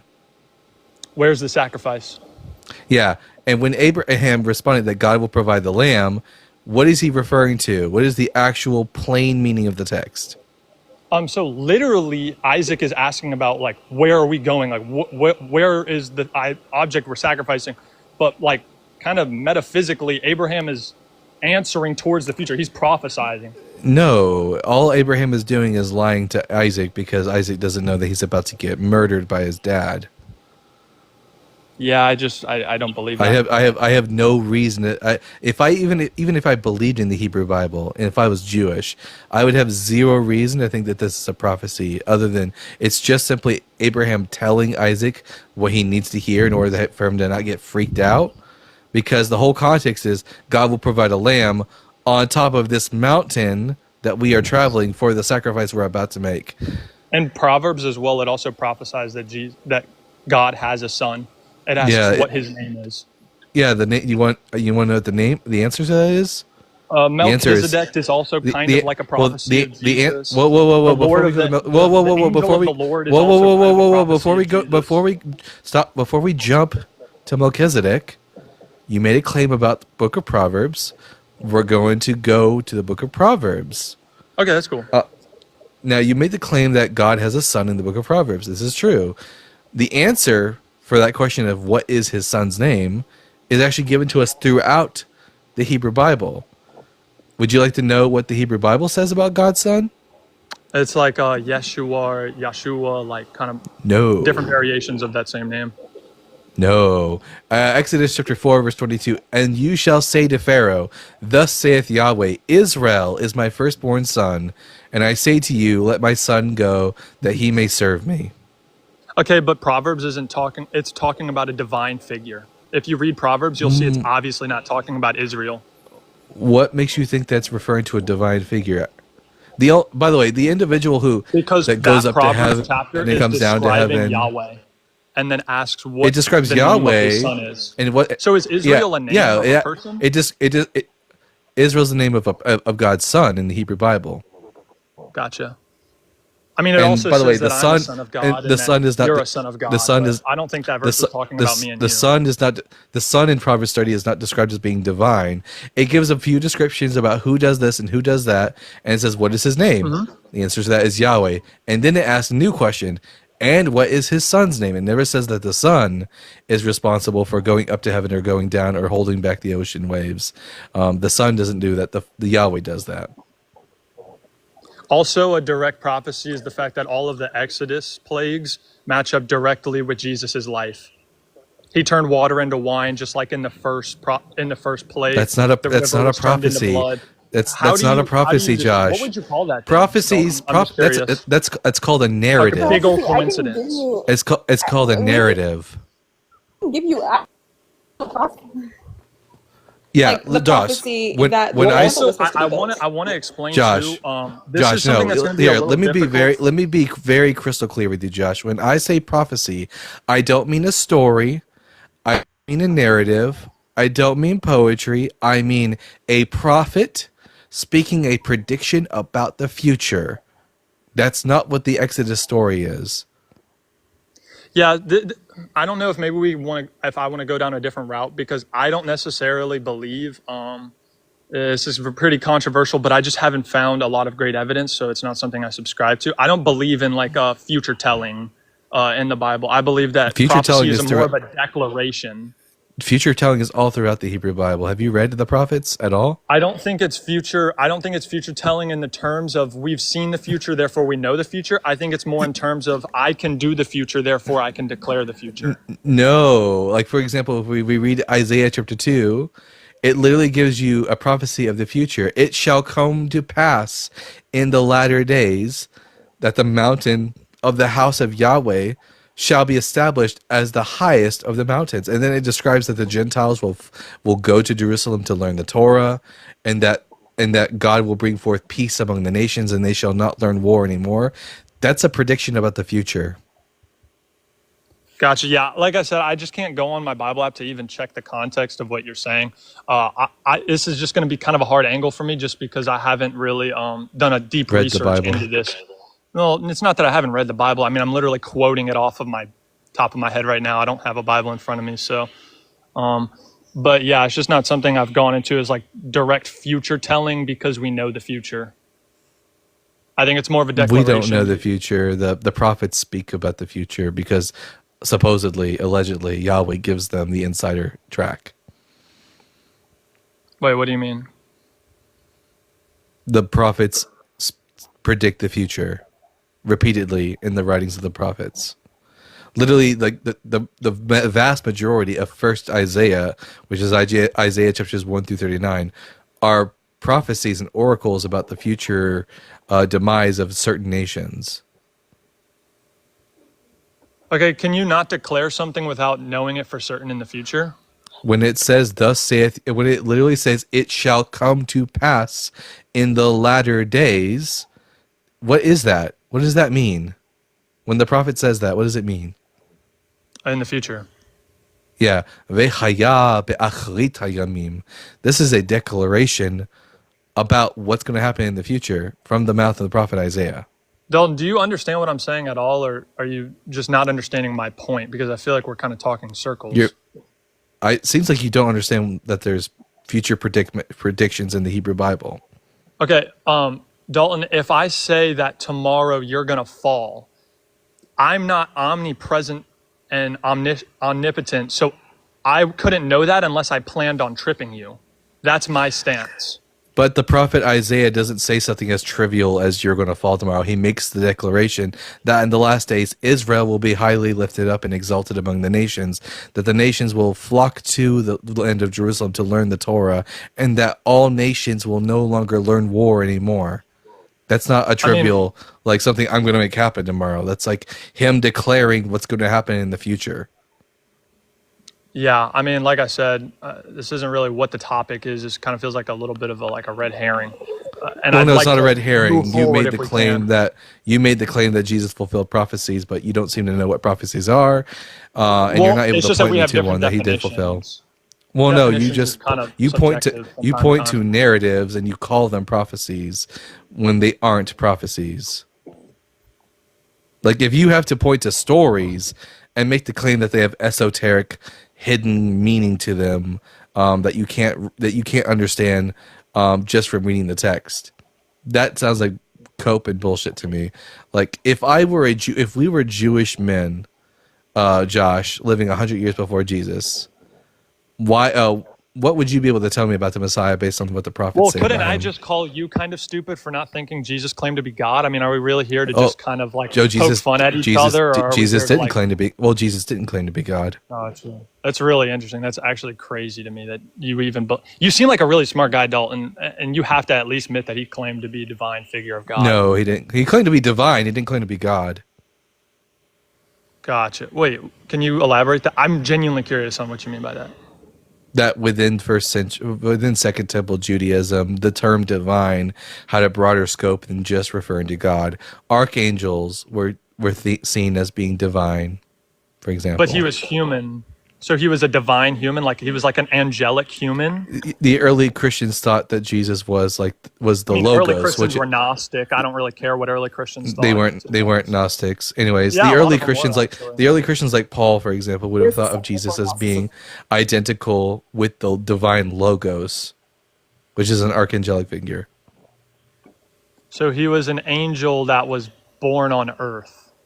That's what Paul believed. He thought he was this divine being that was brought down and took on that was in the form of God, that he looked like God, but that he took on the form of a slave and became human. This is like Philippians chapter 2. So he was divine and was the form of God, but came down and become man. Yes, Dalton, that's the Gospels. That's what. Do you know what form of God means? Yeah, doesn't mean he is God. God. I don't know if I'd say he's a form of God, but he is God. No, he performed miracles. No, that's what Paul says. He uses the Greek word morphe to describe Jesus's to describe Jesus. He was in the morphe of God, the form of God. Dalton, what would Jesus have had to say for you to believe that he claimed to be God? I am Yahweh, the God of Israel. Okay, so when the Pharisees were asking him to stop saying that he was God because it was blasphemy, they didn't say that. What did he say to him? You being anthropon of human nature. What was he at trial for by Pilate? For claiming to be God. Blasphemy, claiming to be divine. No, that's not what blasphemy is. If you want to go to the Bible and read what blasphemy is in the same blasphemy. Blasphemy, from the Greek word blasphemy, it simply refers to when you speak negatively about divinities or in an irreverent manner. That's not the context they were using the word in, though. Yeah, that's what It's blasphemy the same means. way how when I go that Jesus said before Abraham, I am, you're going to say the context Yeah, of the he's way a they use yeah those words yeah back then. We need yeah. to Are do you the same familiar? thing Are you now. familiar with the motif of the divine Yes. name bearing Yes. I know what angel? all of you who claim that Jesus didn't claim to be Oh, God no, say. Josh. I asked you a very specific question. Are you familiar with the motif of the divine name bearing angel? No. I don't even That know what a with motif is. within Second Temple Judaism, there is a belief that angels, specifically a very specific angel, can take on God's name as as a communicable vehicle for divine agency. In other words, that God can bestow His name upon an angel and thus confer upon the angel divine authority to act in ways that otherwise would only pertain to God. Okay, so Dalton, you're claiming that Jesus was from heaven, he's divine, and that he could use the powers of God, but you don't think he was Yeah, God. that's the claim. How am I supposed Well, yeah, to that's just the what is claims of the New you have the Testament. That's sliverest of a difference in him being God and what you think he is. Josh. That's just the claims of the New Testament. I'm just telling you what the New Testament says. I'm not claiming that I believe that this. Like, I don't think the Gospels are historically accurate. I think they're myths about Jesus. Gotcha. What about the Old Testament? I What are your think the thoughts on the Old majority. Testament? I think the majority of the Old Testament is what we call mythic history. It's definitely an interesting thought. I mean, this is like I mean, I think I could believe that if, people's lives were being changed by, I don't people's know, people's lives being changed doesn't tell me that the Hercules or religion's true. Zeus That's because or those religions. Poseidon or That's because those religions fell out of favor. You don't know the effect that these cults had in the ancient world on peoples. Do you have any testimonies from people who believed in the Greek gods, like the way that the gods interacted with them, or the way that I the know gods that they changed their withered lives? away over time. Yeah, so you don't Obviously, we haven't know. seen as You don't. transformative of a takeover as we have in Christianity and Yahweh. So the fact that Pretty Christianity is obvious. popular, you're claiming that the It's fact not that that it's Christianity is popular; it's that it's transformed lots of lives. okay, that doesn't tell me whether or not it's true. It just tells me that people really believe in its message, and therefore accorded their life according to it. It seems like you're looking for proof, but you have an unprovable claim. It seems No, you like have I feel like no. you could I never have. be satisfied. You have with an. what you The say. problem is you have an unprovable claim. I'm just asking, what is the evidence that what's written in the Bible is true?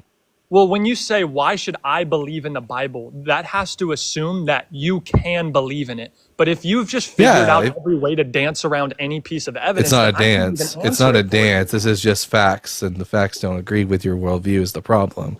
If you No, were it's- able to bring, no, if you were it's able to your bring to facts. me, We if you were disagree able, on if you were facts. able to bring to me actual evidence in facts are not favor, objective. if I you were hope you able to realize bring to me actual evidence in favor of your position, I would change my mind. That's how I got to where I am today. It's just a Is little that hard. someone brought me? I don't have Is a that laptop right next to me like you do. I'm trying to go off the head right now, but you're a pretty smart guy, though. And I mean, I give it to you. You do a lot of. It seems like you've done a lot of homework.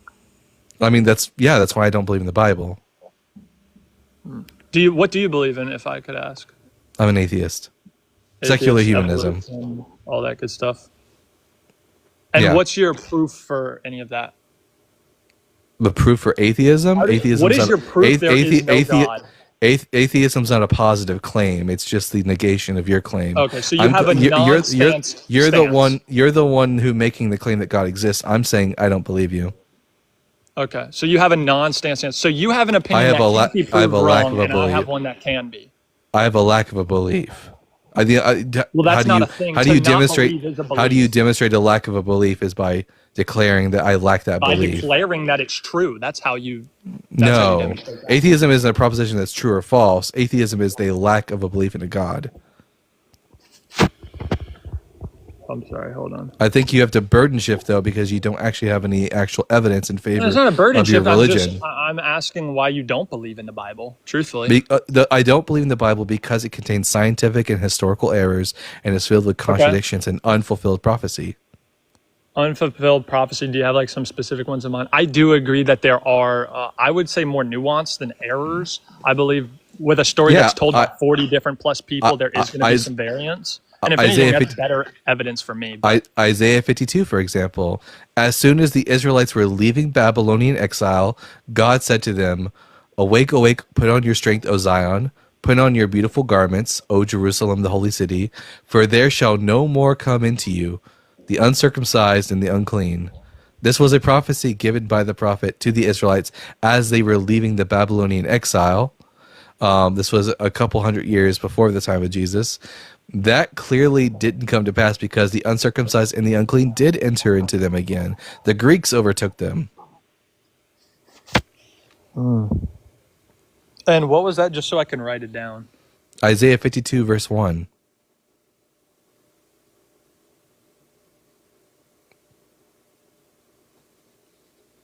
Isaiah 52, verse 1, within the context of when it was written during the time of the second. This is the section of Isaiah called Second Isaiah. It was written during the time after the Babylonian exile. And the prophet declares to the Israelites that the unclean and the uncircumcised would never enter into them again, which we all know throughout history isn't true. The Greeks and the Romans were both uncircumcised and unclean, and they tread upon the Jewish people in the ancient world. So this Do you isn't have just some a... more on that you? I like to look at stuff like this later. I can't right now, but do you have some more off the top of your head? Or not off the top of your head, maybe on the list or notes that you have? Sure. Isaiah chapter 13, the prophet makes the claim that the Medes would destroy Babylon and destroy it in the same manner that God destroyed Sodom and Gomorrah, but they didn't. The Persians conquered Babylon, and they did so in a peaceful manner. Have you seen any references in the Bible of there being prophecy and God changing his mind / relenting? This is a big reason why I don't believe in your exact definition of prophecy, because I have seen. In Jonah, God There's changes more than his... Jonah, but yeah. And Jonah and Jeremiah, God changes his mind. But again, if Exodus Exodus is pretty much the biggest one. If one prophet makes the claim that God is willing to give conditional prophecies, that doesn't mean that all prophets believe that. This assumes the univocality of the Bible, which you would need to demonstrate before we can hold to that idea. Look, I'm gonna be real, brother. I'm a 21-year-old college student. I'm not some theologian. Just use some more palatable words. I'm not a theologian either. So rude. I'm not a theologian either. You know, my vocabulary is probably pretty average. So. When I say univocal, I mean that the Bible speaks with one single and consistent voice from beginning to end. We have zero reason to accept that, and until you can actually demonstrate that the Bible has one single divine author who watches over the entire Bible and thus gives all the prophets the same exact theology, then just because one prophet makes the claim that Yahweh is able to give conditional prophecies doesn't mean that I have to believe that Isaiah thought that. It's not. Is it really a thought claim if we see evidence of it? What evidence do we have? I believe it's Exodus 20 that God declares he's going to destroy Israel. So that's a prophecy. He is going to destroy That's not a prophecy. Israel. He is going to destroy Israel in the future. That's not a prophecy. Israel will be destroyed. Just like that's not a Jonah. prophecy. In 40 that's days, not a prophecy. these people will be destroyed. So you're what is a prophecy? You're referring. A prophecy is when a prophet speaks on behalf of Yahweh. It has to be a prophet. Yeah. Now, when Yahweh told the Israelites that he was going, is this like that when Yahweh declared to Moses that he was going to wipe out the Israelites for their sin of worshiping the golden calf, he changed his mind because Moses pleaded for their lives. Which, by the way, which is weird, by the way, because according to one author of the Bible, God doesn't change his mind. Yeah, God doesn't change his mind, yet he seems to do it quite a bit, doesn't he? Well, it's not that he changed his mind. It's that Moses persuaded him. Well, no, the text says that God changed his mind. There was an action that changed his mind, not himself that changed his mind. That's him Moses changing his mind. Moses changed his mind. Yeah, and God it says that God does not. Mind.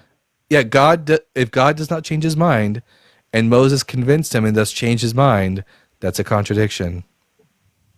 Yeah, I have to disagree with you, but we can move on from that. It's literally an exact negation. When we read Exodus chapter 32, verse 14, I mean, really, the verse it says, no, it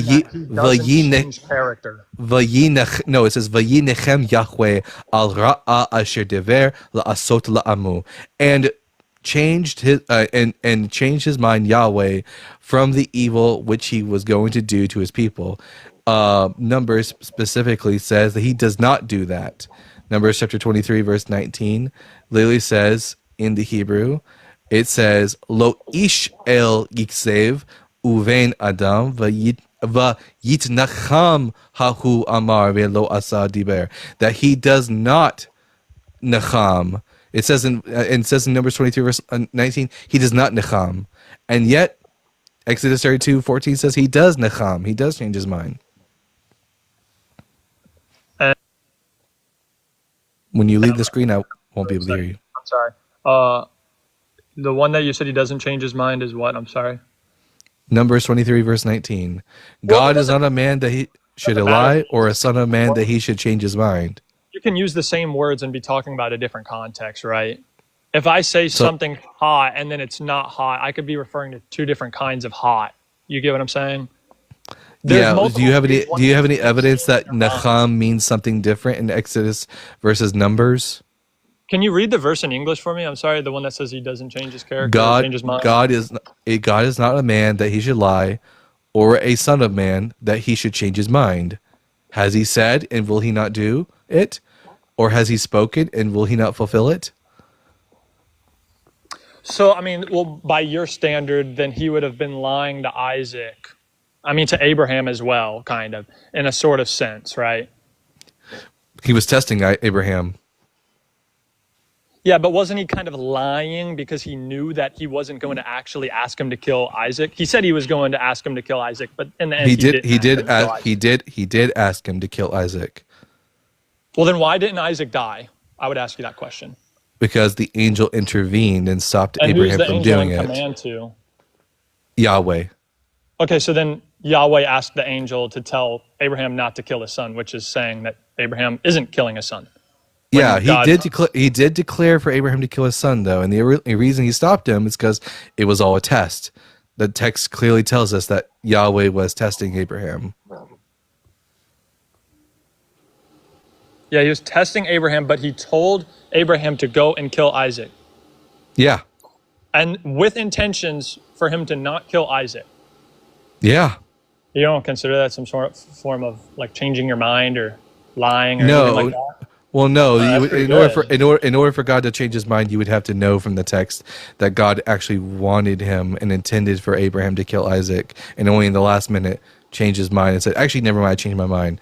Don't kill Isaac." This would change his mind. This is just an example. At the very beginning of the text, it tells us explicitly that Yahweh put Abraham to the test. Him changing his mind would be like the example we already gave in Exodus 32, where Yahweh said that he was going to kill the Israelites, and he changed his mind only because Moses begged for their lives.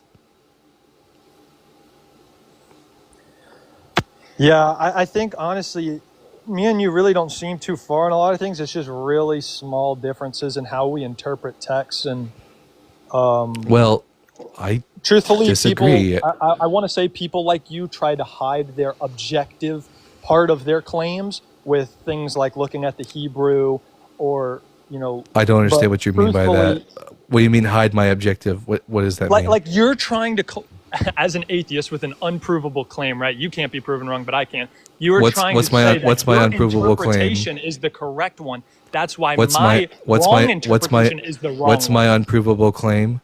That you're atheist. You don't have a belief system. I can prove. I can prove that I'm an atheist. Oh, prove that God doesn't exist then.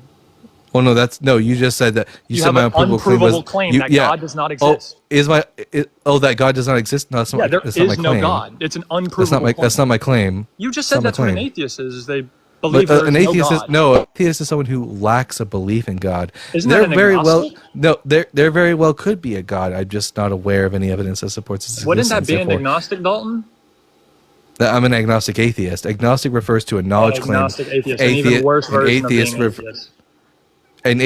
Agnostic refers to what your knowledge claim, what you know. Atheist versus theist refers to what you believe. So atheist means I lack a belief in a God. Agnostic means, but I could be wrong.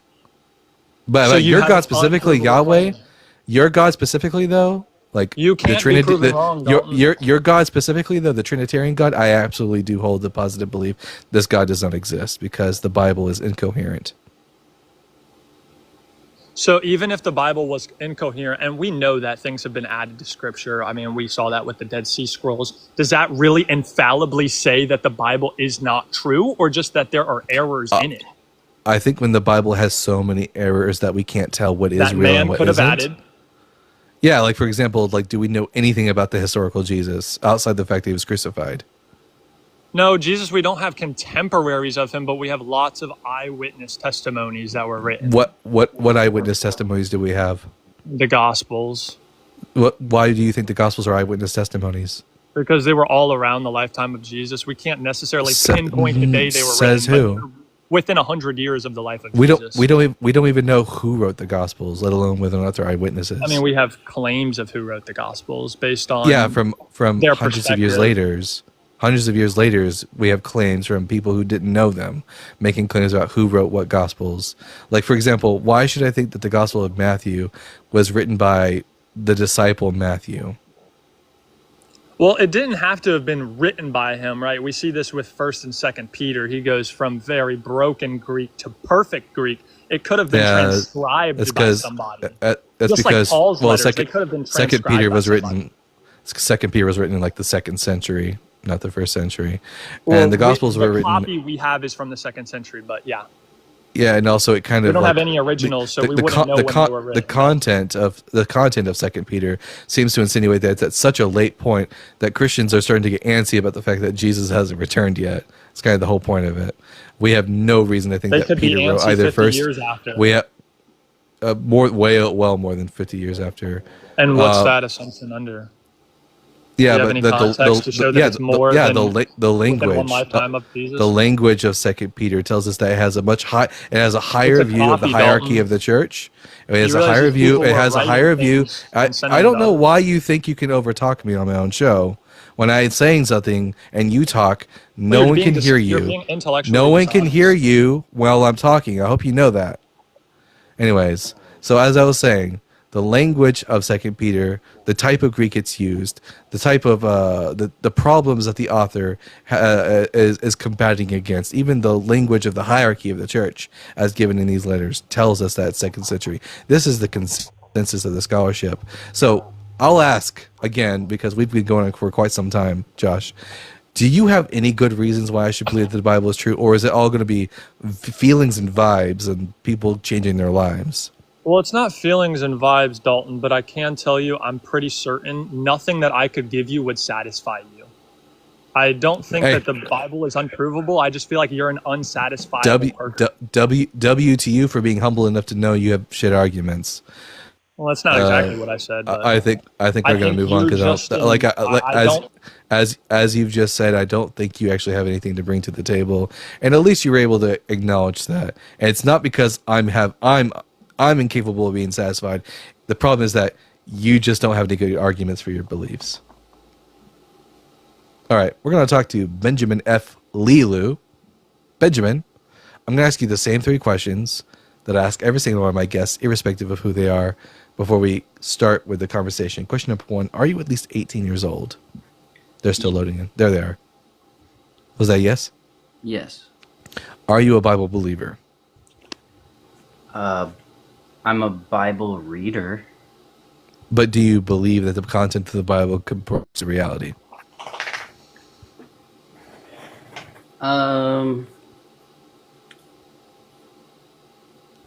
I find that a lot of it has touched me deeply.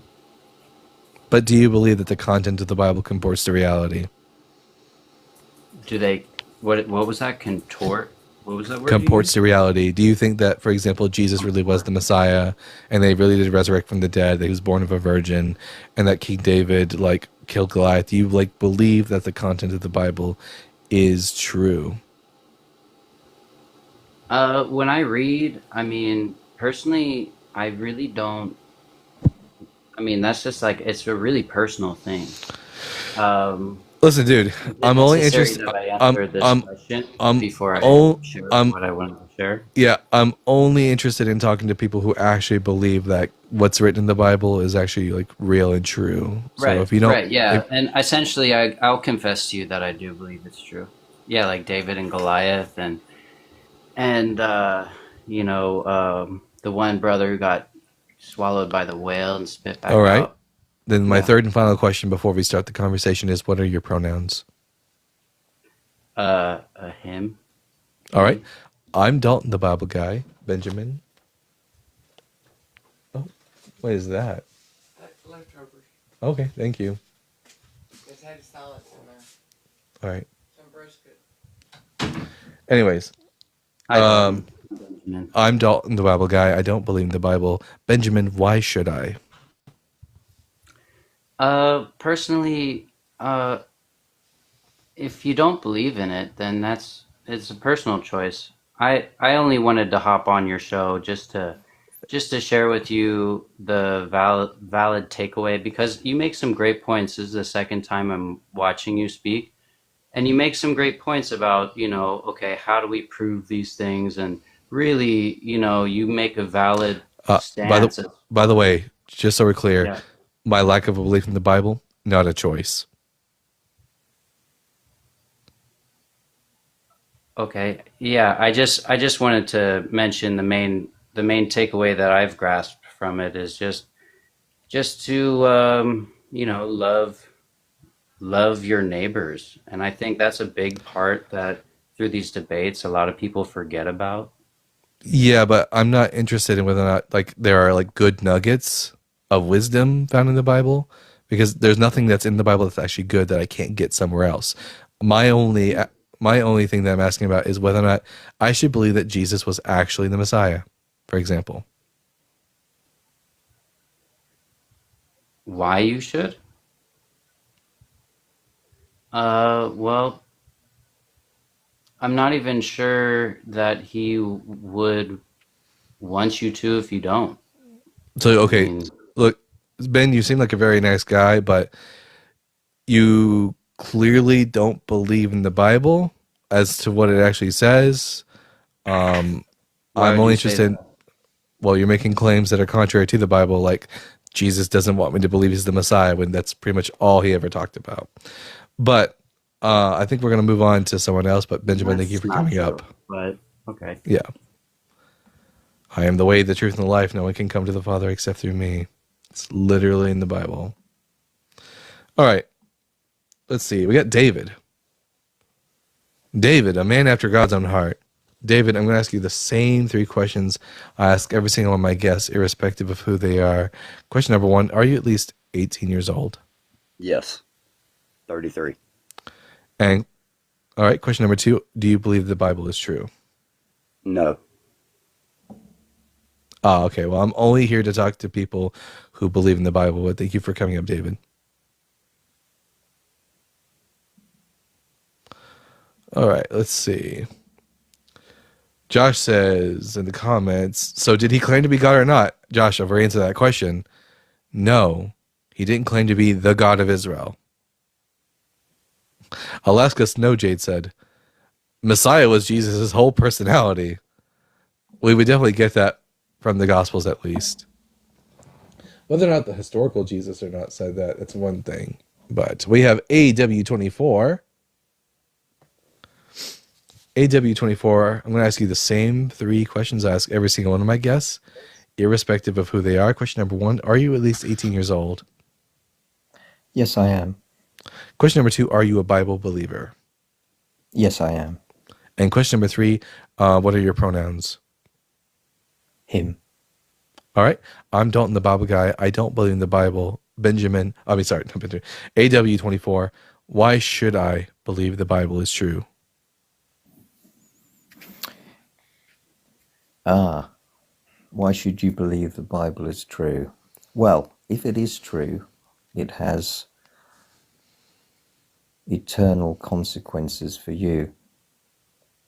That's a statement you can make about literally any religion. Yeah, true. But you asked me why you should believe in the Bible. And I'm saying if it's true. If So the Pascal's Bible is wager? true. Sorry, say again? So Pascal's wager? Is the Bible, I should believe in the Bible because if I don't, I'll end up in hell. But what happens if I end up believing in the Bible and it turns out Islam is true and I end up in their hell?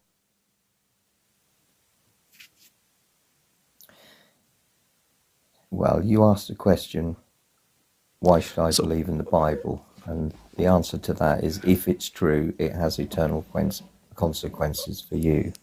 All right. So the question is it true? Thank you for the bear. Say again? So the question then becomes is it true?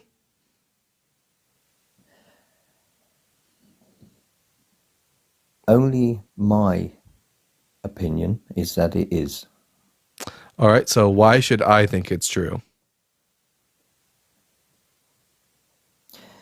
Well, I said, if it is true, then it has eternal consequences for you Yes. personally. If the Bible is true, then it has eternal consequences. But why should I think it's true? Why should you think it's true?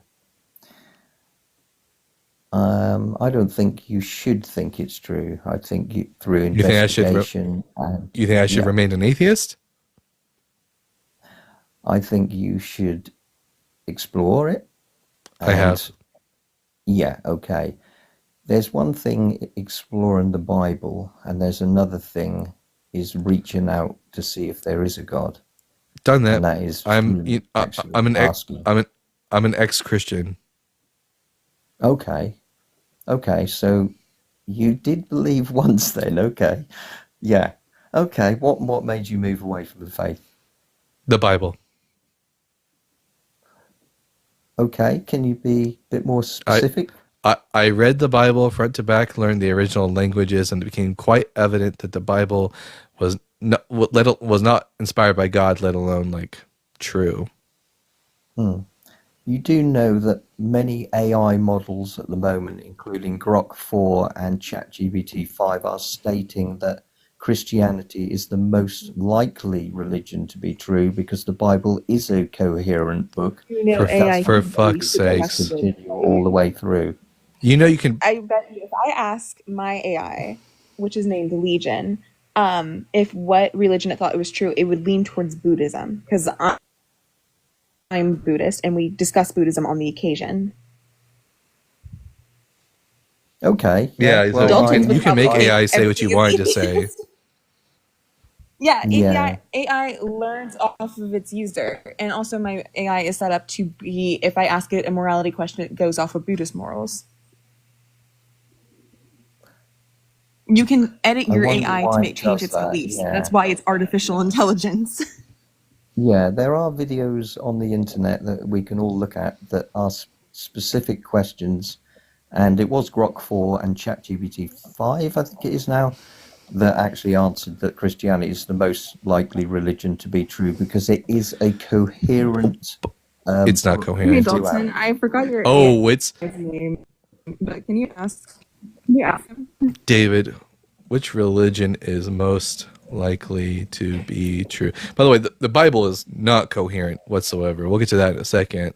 Short answer, there is no religion that can be said to be most likely true in any objective or provable sense because religions make metaphysical claims that are not testable in the way scientific hypotheses are testable.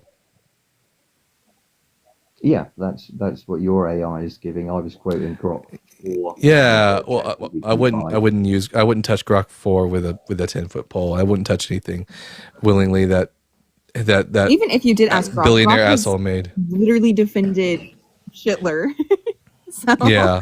I don't So- think Grok is the most moral AI in the world. So The Bible actually putting some biases the Bible out there is already. not so AW24. The Bible is not coherent on almost any point. For example, what is the Bible's position on the Levitical priesthood? Will it last forever, or is it abolished under Christ? I would believe, I think from the knowledge that I have, that the Levitical priesthood will last forever, but Christ will be the head of that. Well, the book of Hebrews doesn't believe that. The book of Hebrews says that Jesus' priesthood as the Melchizedek priesthood supersedes and replaces the Levitical priesthood. So you don't Okay, believe if that in it says Hebrews? that, then that must be the case then, yeah. All right. Well, but the book of Jeremiah says that the Levitical priesthood will last forever. Or maybe Melchizedek. I don't. Well, I don't. Right. Okay. So I don't understand that one. Yeah. Okay. Let's see. Does God change his mind?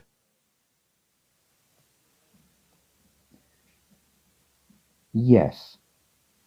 So you would be correct if we're reading, like, for example, Exodus, where it says that God changes his mind, but Numbers 23:19 says God is not a man that he should lie, or a son of man that he should change his mind. What's the rest of that verse? Has he not spoken Well, something that will not come to pass?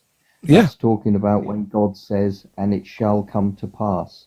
When God yeah. says it shall come to pass, it will come to pass. But when So God's saying when something like, when God when I'm God talking told the about city of killing Nineveh, these people, when God told Jonah that the city of Nineveh shall be destroyed, did it happen? if he didn't go and do the prophecy to them, and if they didn't No. repent, Where in the book of Jonah does God say that if they repent, then I'll change my mind? not sure actually, because I don't have a Bible in front of me. I'm actually in bed. I'll tell you this: it doesn't say that. How? Yeehaw! Nowhere does it say in the book of Jonah that God would change his mind if the people of Nineveh would repent. God just tells Jonah to go there and tell them that this is what God is going to do. And then at the end of the text, they do this grand repentance act, and then God changes his mind. But this is an example of God saying that this shall come to pass, but then he does change his mind, which is not in accordance with what it says in the book of Numbers. What does Jonah say to God about? Doesn't Jonah have a problem with God because he knows that God will spare them?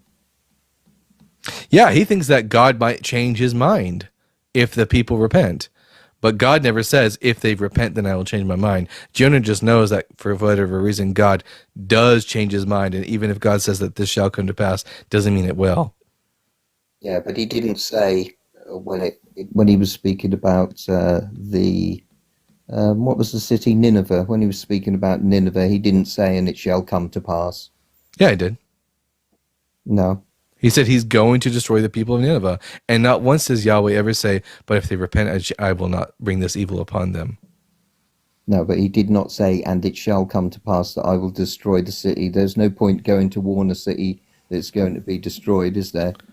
Let me take a look. If there's no way out.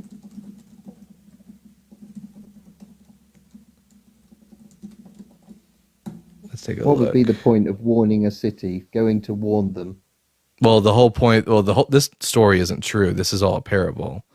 Jonah 3:4, yet 40 days and Nineveh shall be overthrown. Yeah. So he sends Jonah to warn them. Yes? Where does it say to go and warn them? It doesn't say anything about what's warning the point them. of going, just logically, what is the point of going there to tell them if it's just going to be destroyed anyway?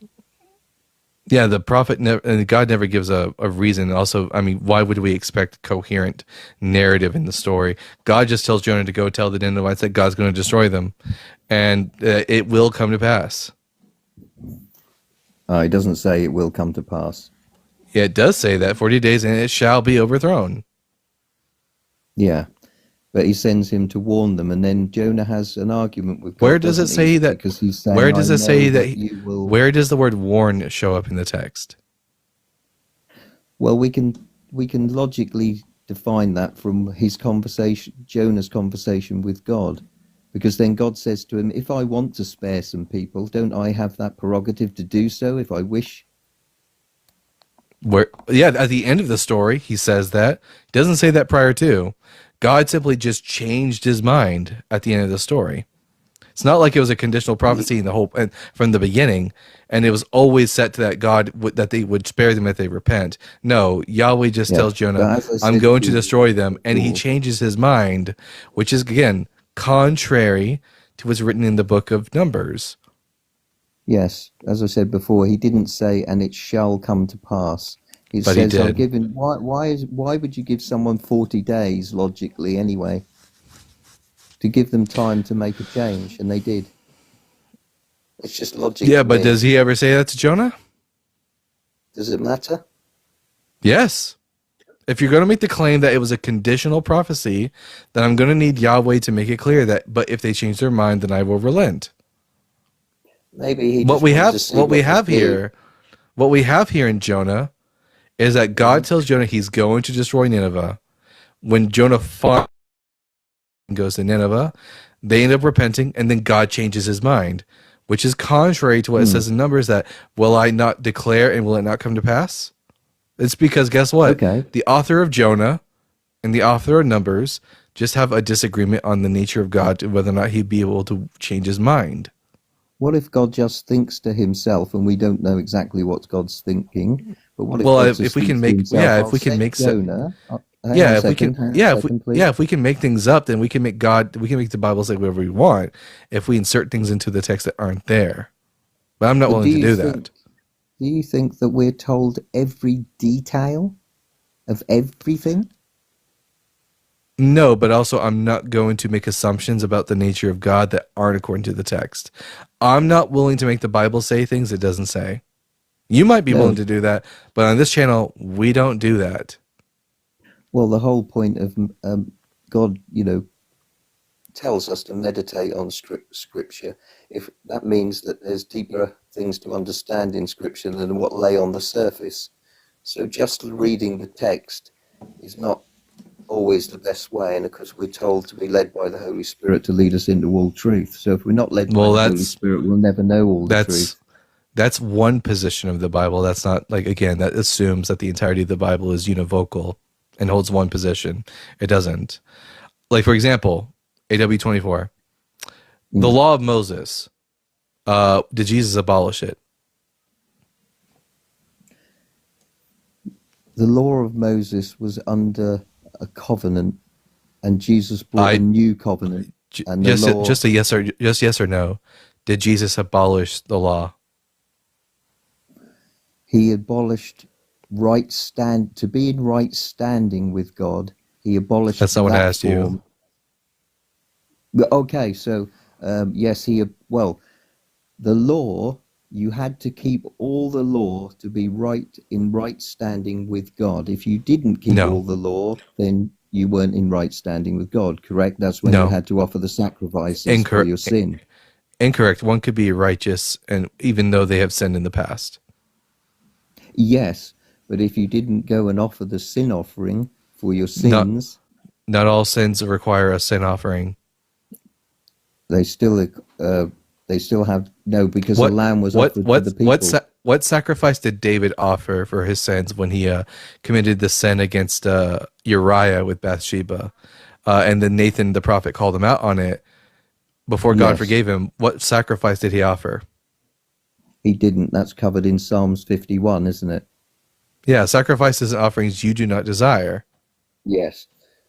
Yes, that's right, because he knew God's heart, where other people did not know God's heart. They just followed the law. So it wasn't required to offer a sin sacrifice on every occasion for sin. Generally, yes. Do you think that what about the children of Israel during the time of the Babylonian exile? They couldn't. So did all of them damned? No, of course not. God takes circumstances into account, doesn't he? All right, then the sin sacrifice was not necessary. Now, the question at hand was, you made the claim that Jesus did abolish the law, right? He abolished the law for a way to be in right standing with God. Where do we? That was Paul's. You're right. That's Paul's position. That's not Jesus's position. Jesus makes it very clear: if you want to enter into life, keep the commandments. And then he lists his commandments that you're to keep straight after he says that. Yep. So yeah, it's not the law. Yeah, it is the law. He mentions commandments from the law of Moses. Yes, but not all of them. Well, yeah, he didn't sit there and name all 613 of the commandments, but he's very clear that if you want to enter life, keep the commandments. Do you think he only meant you only had to keep the commandments he listed off in order to enter into life? Was he speaking to a Jewish guy at the time? Doesn't matter, because at the end of the gospel, Jesus clearly says to the disciples, go into all the nations, baptizing them in the name of the Father, Son, and the Holy Spirit, teaching them to observe everything that I have commanded you. And did Yeah. Jesus command his disciples to keep the law of Moses? Not everything. Yeah, everything. Jesus said, whoever breaks the least of these commandments will be called least in the kingdom of heaven. Whoever does and teaches them, he will be called great in the kingdom of heaven. And he also says in Matthew 23, verse 1 through 3, that the scribes and the Pharisees sit in the seat of Moses. Therefore, whatever they tell you to do, that do and observe. Just don't do according to their practices, because they preach, but they don't practice what they preach. In other words, if the Pharisees said you're supposed to do something, then according to Jesus, you're supposed to do that thing. What about when Jesus and his disciples picked the ears of corn on the Sabbath, and also they took the bread? That's permitted according to Judaism. It's Yeah, called they took the holy bread. Yeah, well, no, that was David who did that. But that's Yes, called yes, right. that's called pikuach nefesh, which is a principle within Judaism that states that a law can be negated temporarily in order to preserve someone's life. So what Jesus taught his disciples and said to the Pharisees isn't contrary to Judaism. Yeah, and also you could go and pick your sheep out of a pit if it fell into one, correct? Yeah, that doesn't break the law of Moses. Yeah. What about carrying your bed on the Sabbath? Yeah, that also doesn't break the law of Moses. Oh, okay then. So when the Pharisees were accusing him of breaking the law of Moses in those things, they were wrong. To be sure, the Gospels do not portray the Pharisees in a very positive manner. It often portrays them as being like, the Gospel is propaganda against the Pharisees. You can't necessarily take the Gospel's word for how the Pharisees actually reacted to what Jesus said, because I've read the arguments that Jesus makes against the Pharisees, and they're quite shite. And any actual Jewish person worth their salt would be able to answer these questions that Jesus asked the Pharisees. Well, yeah, that's your opinion. I can demonstrate that. I think that Jesus was accurate. That's why they had him crucified. No, Jesus wasn't accurate. Like, he asked the stupidest questions to the Pharisees, and then the author of the gospel has the Pharisees like, oh, we can't answer his question, even though his question wasn't even that hard or difficult according to like Judaism. Like, for example, Matthew 22. Yeah. The Pharisees gathered together, and Jesus asked them a question, saying, "Who do you think? What do you think of the Christ? Whose son is he?" They said to him, "The son of David." He said to them, "How is it then that David, inspired by the Spirit, calls him Lord, saying, 'The Lord said to my Lord, sit at my right hand, till I put thy enemies under thy feet'? If David thus calls him Lord, how is he his son?" And no one was able to answer him a word, nor from that day anyone dared to ask him any more questions. But any Jewish person worth their salt would have just said, "Well, Jesus, David didn't say that because David didn't write that psalm. The psalm was written to King David, not by him." Like, it's such an easy answer. But of course the Pharisees in the story can't answer it because it's propaganda written by Christians.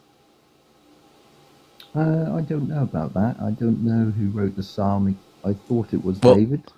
Well, we don't know who wrote Psalm 110, but what the psalm does tell us at the very beginning, it says in Hebrew, La David Mizmor, which means for David, a psalm. In other words, it's telling us explicitly who the psalm is written to or for or about. Okay. Yeah, okay. Yeah, fair enough. Yeah, that's fair enough. And when I didn't know that. Yeah. So when the psalmist says, Ne'um Yahweh la'adoni, declares Yahweh to my Lord, it's not David referring to his son as my Lord, it's the psalmist referring to David as his Lord. So the Pharisees in the gospel story aren't able to answer this question, even though it's so obvious from just reading the text, because the gospels aren't accurately portraying to us how an actual Pharisee would probably answer these questions.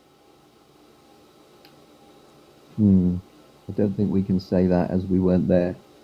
I mean, I've spoken to actual rabbis who are in the modern day, like, spiritual descendants, if you will, of the Pharisees, believed what they believed, and they're not stumped by this question either. Like, they're like, wasn't written by David. Like, this is not like, this is like, It's almost like those stories where you hear like someone recounting how they were debating with someone, and then I've heard this from Christians all the time, like Cliff Knechtel. He'll make claims like, "And I was debating this atheist, and then I said this one thing, and it stumped him, and he was not able to answer." Like, yeah, sure, whatever you say, Cliff, that definitely happened. This is just propaganda. Okay, yeah, no, that's fair enough. I didn't know about the David Psalm, to be honest. I thought it was written by David, but okay, it's not. Anything else you want to put before me? Sure, I guess we can do one last thing before we move on to the next guest. The Gospels can't even agree as to when Jesus was born. According to the Gospel of Matthew, was Jesus born under the reign of King Herod the Great? To be honest with you, that wouldn't even matter to me. Well, no, I mean, you're making the claim that the Bible is coherent. But if it makes the claim that Jesus was born at two different periods of history, would that be coherent? I don't think that's actually true. And Well, I will consult to see if that statement is true.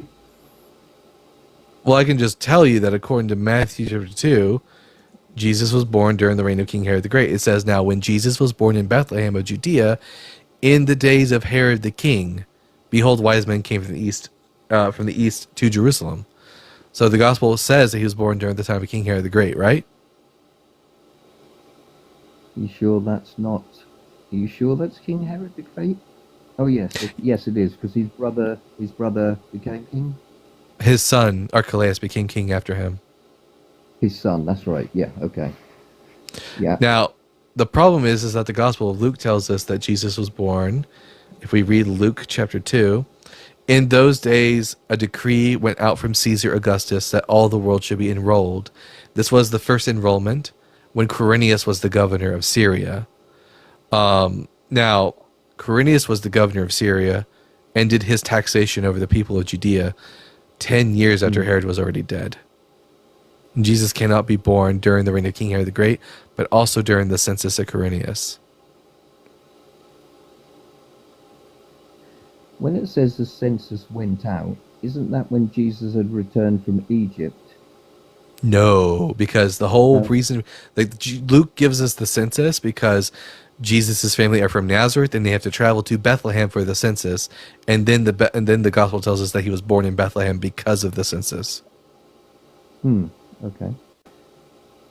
As I said, these little small details to me don't matter too much, because in eyewitness accounts, and these are of course called eyewitness accounts, aren't they?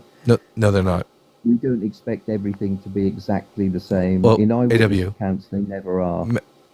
No, they're not called eyewitness accounts. Where is Matthew ever called an eyewitness account within the text of Matthew?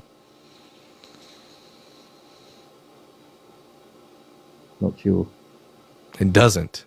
And Luke merely says that the author is going about and like retrieving stories from supposed eyewitnesses, but they never actually name the eyewitnesses. So it's no good to us. These are just stories. Okay. I'll just give you just a little thing before I go. I had a real health problem, and through just one scripture in my life, and believing that I was supernaturally healed. This is not a by the person. hospital. We don't do personal testimonies here on this channel because I didn't experience your personal testimony. Your personal testimony might be a good reason for you to believe in the Bible, but it's not a reason for me to believe in it, and I can't fact check your story. No, I believed in it before I was healed, not Yeah, believed I in it can't. afterwards. How am I able to fact check this story? You're not, but I think I wouldn't say something like that if it wasn't true. I like the other thing is why did all the People say all disciples kinds of willing- things, Yeah, and just why were the because disciples also, willing to hide up, and they were so frightened. All the disciples were so frightened after Jesus died. Th- Then suddenly they were willing to they die for weren't. it. They They weren't, were. and also we don't have any evidence of the disciples' deaths other than Peter and Paul from the letter of First Clement, and also James from the writings of Josephus. Outside of that, We don't have any information about the deaths of the rest of the apostles. We don't know if they were actually martyred. Those stories come from hundreds of years later from like mere tradition. And some of those traditions are Okay. extremely spurious. It's going to be difficult to have those anyway because most of the disciples didn't stay in the location. They left and went to other places. So I suppose, Supposedly. yeah. We don't know if that's true either. No. All I As can far say as- is I know what I've experienced in my life, and I'm 63 years old now. Became a Christian when I was 30. And I know exactly And, what I've experienced in my life, and none of that matters. Yeah, we just don't do personal experience here. It doesn't provide anything for the conversation. Okay, But I appreciate that. But AEW, thank you for coming up, and make sure that when I upload this video to my YouTube channel, you go back and rewatch it and listen to the points I brought up, especially the point about the birth of Jesus, and do your own research on it and get back to me on it. Yeah, I will have a look at those because it's always good to brush up on stuff. So thanks a lot. Cheers, mate. Absolutely. Have a good day. Bye-bye. All right. We have Elizabeth. One of my favorite names from the Bible is Elizabeth. In Hebrew, it's pronounced Elisheva, means my God is my oath. Elizabeth, I'm going to ask you the same 3 questions I ask every single one of my guests, irrespective of who they are. Question number 1, are you at least 18? Yeah, I am 18, but the problem is that my English is not that good. All right. And are you a Bible believer? Yes, I am. I'm All a right. Christian. And what are your pronouns? Do you go by he, him, she, her, or they, them? She. All right. She, her. Elizabeth, I'm Dalton, the Bible guy. I don't believe in the Bible. Elizabeth, why should I believe in the Bible? Oh, I could give you a lot of answers, and I think a lot of people have come here to try to justify why someone should be, and it doesn't really look like you're looking for a reason to believe in it. Rather, you're just looking for. I am. If someone's Okay. got good reasons, I'll accept them. But if someone's got not very good reasons, I'm going to call them out on it. Okay, my thing is, when we talk about the Bible, the biggest confirmation for me is the life of Jesus Christ. And I do Do we believe kn- in it. That he do we is know God, anyth- and that is the proof. Do we actually know What? anything about do we know anything about the historical Jesus, or are we just getting our information about the life of Jesus from the Gospels? Not from the Bible. It's also a historical fact. A lot of sources have confirmed it on the internet. The only thing that historical sources can tell us about the historical Jesus was that he was a teacher in Judea who was crucified under Pontius Pilate for pissing off the religious leaders of his day. And that's pretty much all we can say about the historical Jesus outside of the Bible. So they actually confirmed that Jesus was alive, right? Yeah, He was but someone. So Do you anything? believe that? I think Jesus was a real historical person. I just don't think that he was born of a virgin, that he performed miracles, or that he resurrected from the dead. Okay, what do we address first? Among the things that you've just mentioned, that he was born of a virgin. Yes, that one we can't argue because it will just be going back and forth. So let's talk about his resurrection. If Sure. that's what Do we you have want any? to call it. Sure. Do we have any good reason to believe that Jesus actually resurrected from the dead? Okay, the biggest reason for me is his disciples were killed. No one is going to die for a lie, but they Well, actually put their lives on the there- line. Would you first and really die for something you didn't see? Here's the first thing. First and foremost, out of the 12 disciples of Jesus, we only know that Peter died, and we know that Paul died, and James, the brother of Jesus. We don't have any actual evidence that the rest of them were martyred for their faith. Secondly, that it's not you're under the assumption that there's only 2 options. Either Jesus really did rise from the dead, and they saw it and testified to it, or they're lying. those aren't the two options. There's a third option. The third option is that they hallucinated and they were mistaken about what they saw, and they genuinely believed that they saw their dead rabbi alive again, but they were just mistaken. That is actually a very interesting fact. And I Are you, respect where you're coming from. Elizabeth, are you familiar with what bereavement hallucinations are? Mm, I know hallucinations, but you can elaborate on the other word. So a bereavement hallucination or a grief hallucination it's not uncommon. It's when people who are grieving the death of a loved one, someone that they were especially really attached to, will sometimes hallucinate and see that loved one after they've died.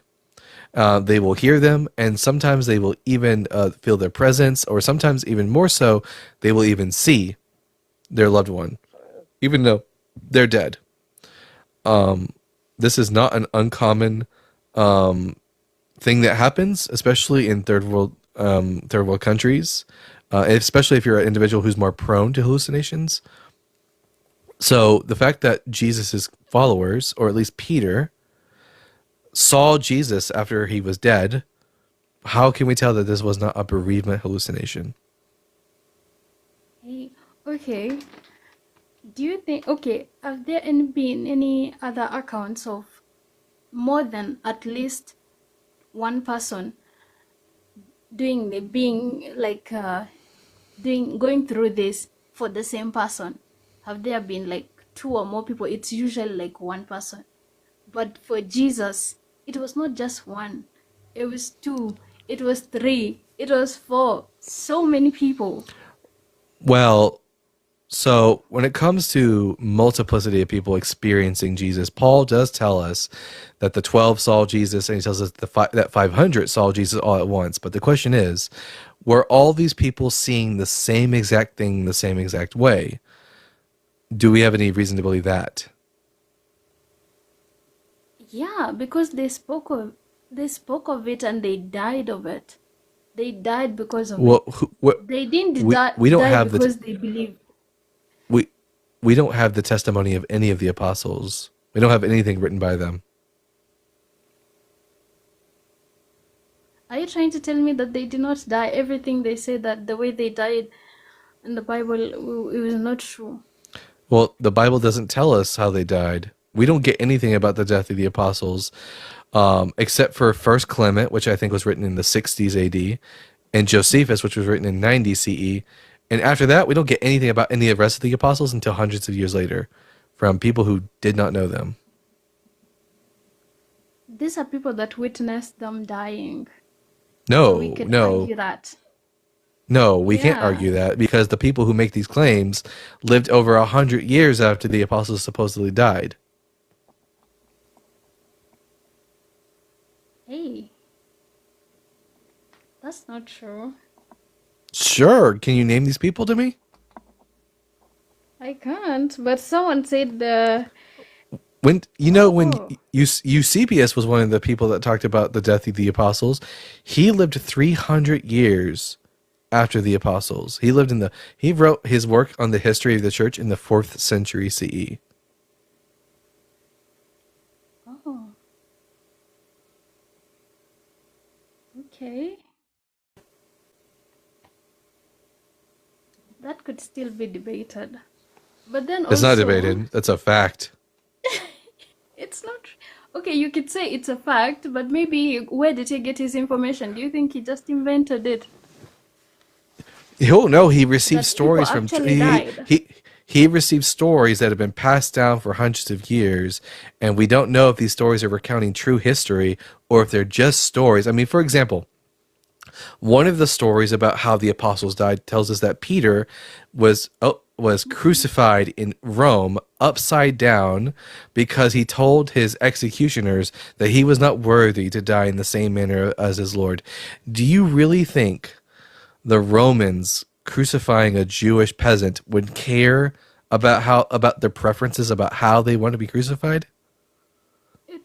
Yeah, because it would be like very stunning, like, oh, okay, astonishing and shocking for someone to actually like die for No, they what would. they actually think. No, the Romans wouldn't give a fuck if some random Jewish man said to them, "Oh, I am not worthy to be crucified in the same manner." They would just be like, "No, dude, you're going up on this beam. We don't give a fuck." Like the Romans did not care about what If Jewish they people didn't care, thought. they wouldn't be killing them, right? No, They no, they wouldn't would be even be killing them. torturing them. They just wouldn't care about how they wanted to be crucified. The Romans crucified hundreds of thousands of Jewish people in the first century, especially around 70 CE. They didn't care how the individual wanted to be crucified. The crucifixion wasn't for the benefit of the person being crucified. It was to make an example of them.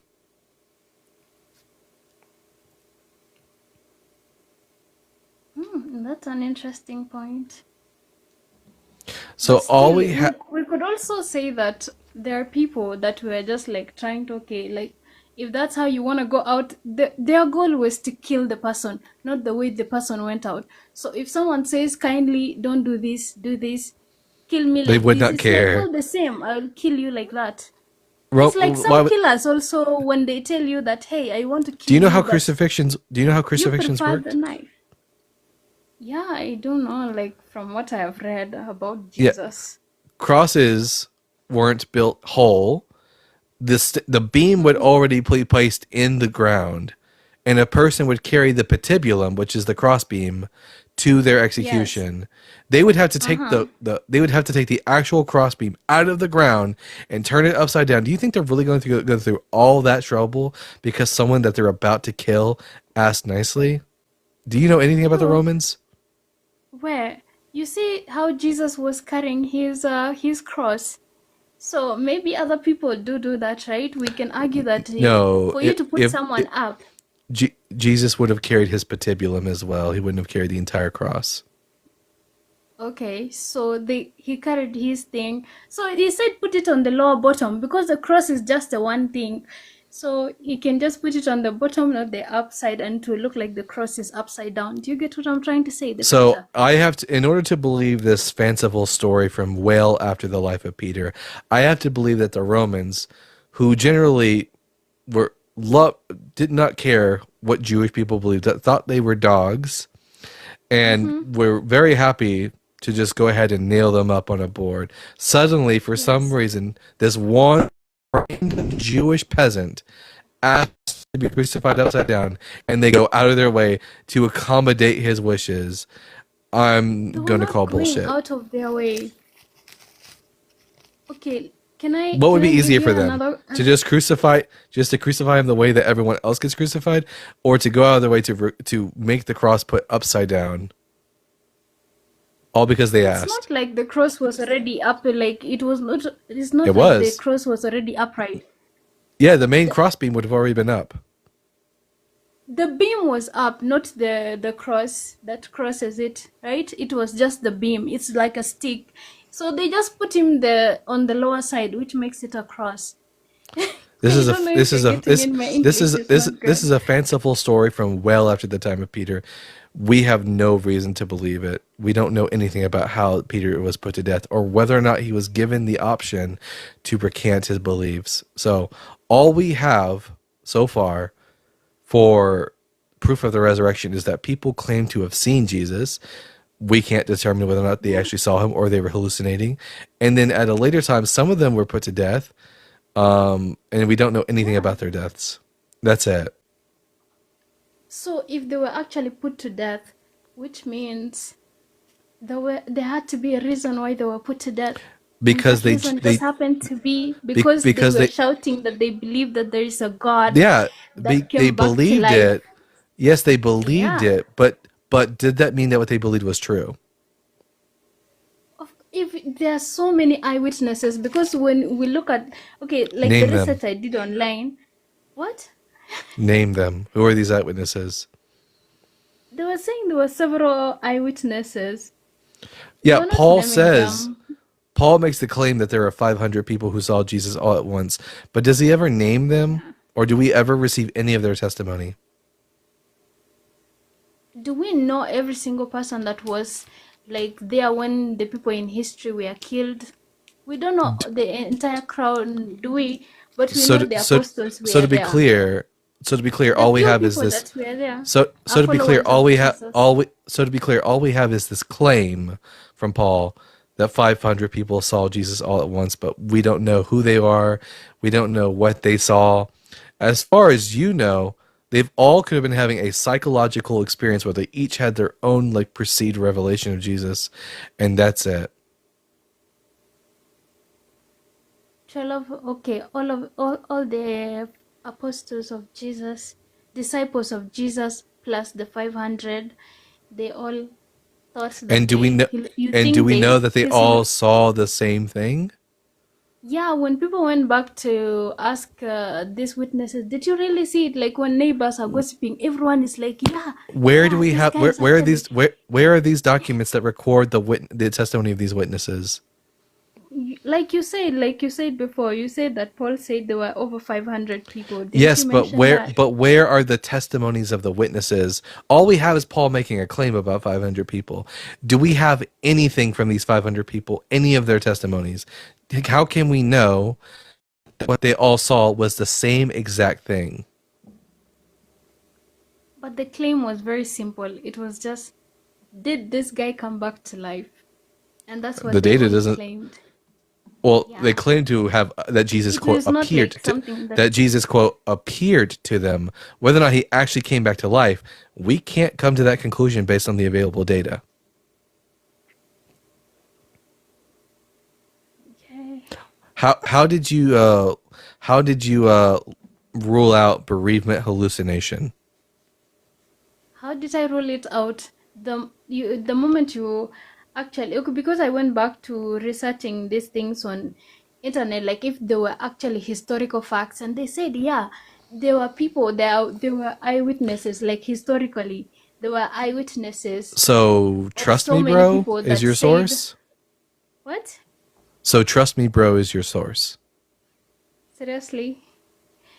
Yeah. What is the evidence that what the apostles were seeing was anything other than a hallucination? There were so many of them. So many people cannot lie about the same person, the They same don't. thing. They wouldn't be lying, So Elizabeth. They if it wouldn't be was just lying. one They person or two, you'd be like, Eliz- it's great. Elizabeth, Elizabeth, they wouldn't be lying. They would be accurately retelling that they saw Jesus. The question is, the Jesus that they saw, was it a real person or a hallucination? How can so many people hallucinate, Bana? That's what I was telling you. Well, to So be many clear, people all cannot that's hallucinate. to be clear, all that it's required is for the 12 to hallucinate. Whether or not the 500 hallucinated or not, that's up for discussion. They could have just had a collective religious hysteria, a collective delusion, where they would have had impressions and revelations within their mind of Jesus. We don't know whether or not the 500 actually saw Jesus and they saw the same thing. You can't derive that from the text. But we can derive that from the other sources, like the historical things, the What people that say sources? that it happened. What sources do we have for the testimony of the 500? The testimonies of the eyewitnesses. But anyway, you said that's all up for Where? debate. Where are these testimonies? Are they in the room with Not us? up here, I had. Seriously. Anyway, can So we just to be go to clear, the next? just to be clear, before we move on to the next thing, because I'm willing to move on, but you're making the claim that there are testimonies from these eyewitnesses, but you can't actually tell me anything about these testimonies. It was a documentary. Now, if I have to send you the link, then that might just be the case, so that you can go watch it. That are actually Sure. saying that he's the proof. So I would do that, if that's okay with you. Sure. So, Elizabeth, why should I believe the Bible is true? You haven't really given me a good reason yet. So, do you have any better reasons? Any other better reasons?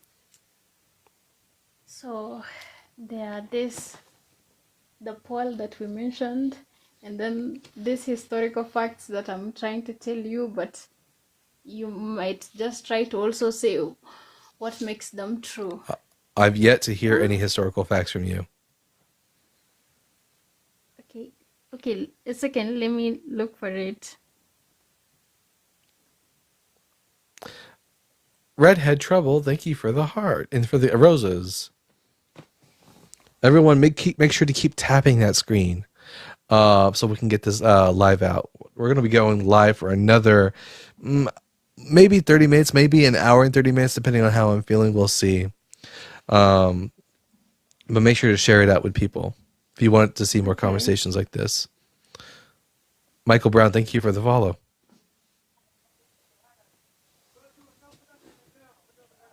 Okay. All right, Elizabeth, have you found anything better for us?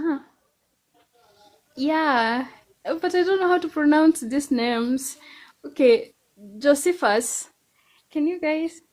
Yeah, I'm Can you familiar with help me? Josephus. Uh-huh. What about Josephus should lead me to believe that the Bible is true? He did say that Jesus was a wise man. Oh shit. Yeah, the Testimonium Flavianum, found in, I Mhm. believe it's book 18, chapter 3, section 3 of Antiquities of the Jews. Josephus makes a claim that Jesus was a wise man, and that he was known as a wonder worker, and that he was crucified under Pontius Pilate at the behest of the Jewish leaders, and that he still had followers to this day. That's all he tells us. I already accept all that. Whether or not Jesus was actually the Messiah, though, Josephus can't tell us.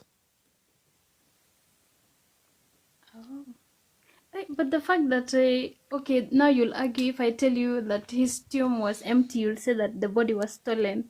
No, I wouldn't say that. I would say there was no tomb. Jesus wasn't buried in a tomb. We only get the tomb from the gospel. We only get the story of Jesus being buried in a tomb from the Gospels. Paul, being our earliest source in Christianity, never says anything about Jesus being born in a tomb or there being an empty tomb. He merely says that Jesus was buried. He doesn't say where, and that he rose from the dead. The most common thing for crucifixion victims was that they would rot on the cross, and then afterwards their bodies would be thrown into a common grave. So as far as I know from the historical, Jesus was probably buried in a common grave along with the rest of the crucifixion victims of his time. The empty tomb narrative is something you don't get until the Gospel of Mark, which was written 40 years later.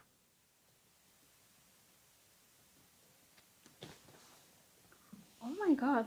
Are you trying to say like when they said the tomb was empty when Miriam came Yeah, I and the don't think other that's women came to I don't I don't think that's a true story. I mean clearly Miriam wasn't the first person to whom Jesus appeared to, according to Paul. According to Paul, the first person that Jesus quote appeared to was Peter. He tells us that in First Corinthians chapter 15 verse 3. He tells us that he first appeared to Cephas, aka Peter. The Mary Magdalene story in the empty tomb is a later mythological concoction. Okay. Because I don't think the Gospels are true histories. They're clearly myths. The way that they're written, they're not written like true histories. They're written like myths, and they contradict each other, and they say things which just don't make any sense for reality. How do they contradict each other, if I may ask? Yeah, for example, this is the one that I brought up to the last guest. I'll bring it up to you again. According to the Gospels, was Jesus born during the reign of King Herod the Great? That's what the Bible says, right? That's what the Gospel of Matthew says. Do you know when King Herod died? I do not know. So King Herod ruled as the king of Judea from 40 BCE to 4 BCE, and then he died. Now, according to the Gospel of Luke, however, Jesus was born during the census of Quirinius. Do you know what the problem with this is? No. Quirinius was not the governor of Syria and didn't do a census until 10 years after Herod was already dead. So either Matthew is right and Jesus was born during the time of Herod, or Luke is right and he was born during the time of Quirinius, or both of them are wrong, but they both can't be correct. Did they both? But one thing they can all confirm is that the wise men. Wait, are you saying that they both don't agree that King Herod was there during the time Jesus was born? That Yeah, baby story that's only is BS. That's only Matthew's gospel. Matthew's gospel tells a story about Jesus being born during the time of King Herod the Great, and it talks about the wise men. It talks about Jesus being from Bethlehem and only resettling in Nazareth after they escaped from Egypt. None of that is found in the Gospel of Luke. Luke places Jesus' birth 10 years later and says that they were originally from Nazareth and only went to Bethlehem because of a census. No wise men. It talks about shepherds, but no wise men. Wait, did he actually talk about the birth of Jesus? Yeah. Luke chapter 2 And discusses the birth of Jesus. events that what did he say the events around it? It says in Luke chapter 2 that Jesus was born during the census of Quirinius, which would be around 6 CE. It says that Jesus' family were from Nazareth, and they traveled to Bethlehem for the census. Jesus is born, and shepherds are there to witness his birth. And it says 8 days later he's circumcised, and then taken to Jerusalem to perform certain sacrifices in accordance with the law of Moses, and then they go home to Nazareth. No mention of the wise men, no mention of a flight to Egypt, and it's not set during the time of King Herod the Great, unlike the Gospel of Matthew.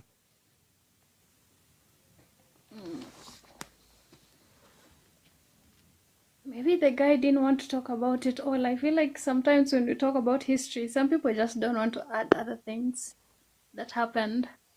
He felt They like both the other one was already mentioned by other people. So Elizabeth, they take place in two different periods of time. Like, for example, Elizabeth, imagine that 10 someone years wrote, apart. yes, imagine if two people wrote two biographies about me. And in one biography, they make the claim I was born in 1996 under the presidency of Bill Clinton. And the second person makes a biography about me, and they claim that I was born in 2006 under the presidency of George W. Bush. Those both can't be correct, right? That is true. Now, the Gospels are placing Jesus' birth at two different times and period as well. Matthew during the reign of King Herod the Great, which took place around 4 BCE, and Luke takes it in the place of Quirinius, which was 10 years later. Okay.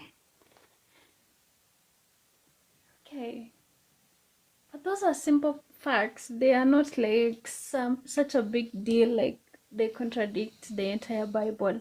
You also asked the other guy that God changes his mind. Yes, God does change his mind How? sometimes in the Bible. Where? How? Exodus chapter Yeah. 32. The Israelites are, do you know the story of the golden calf? Elaborate.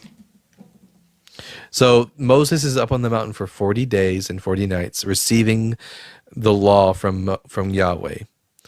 And the children of Israel become so antsy about the fact that he hasn't returned that they build for themselves a little golden calf and they start to worship it.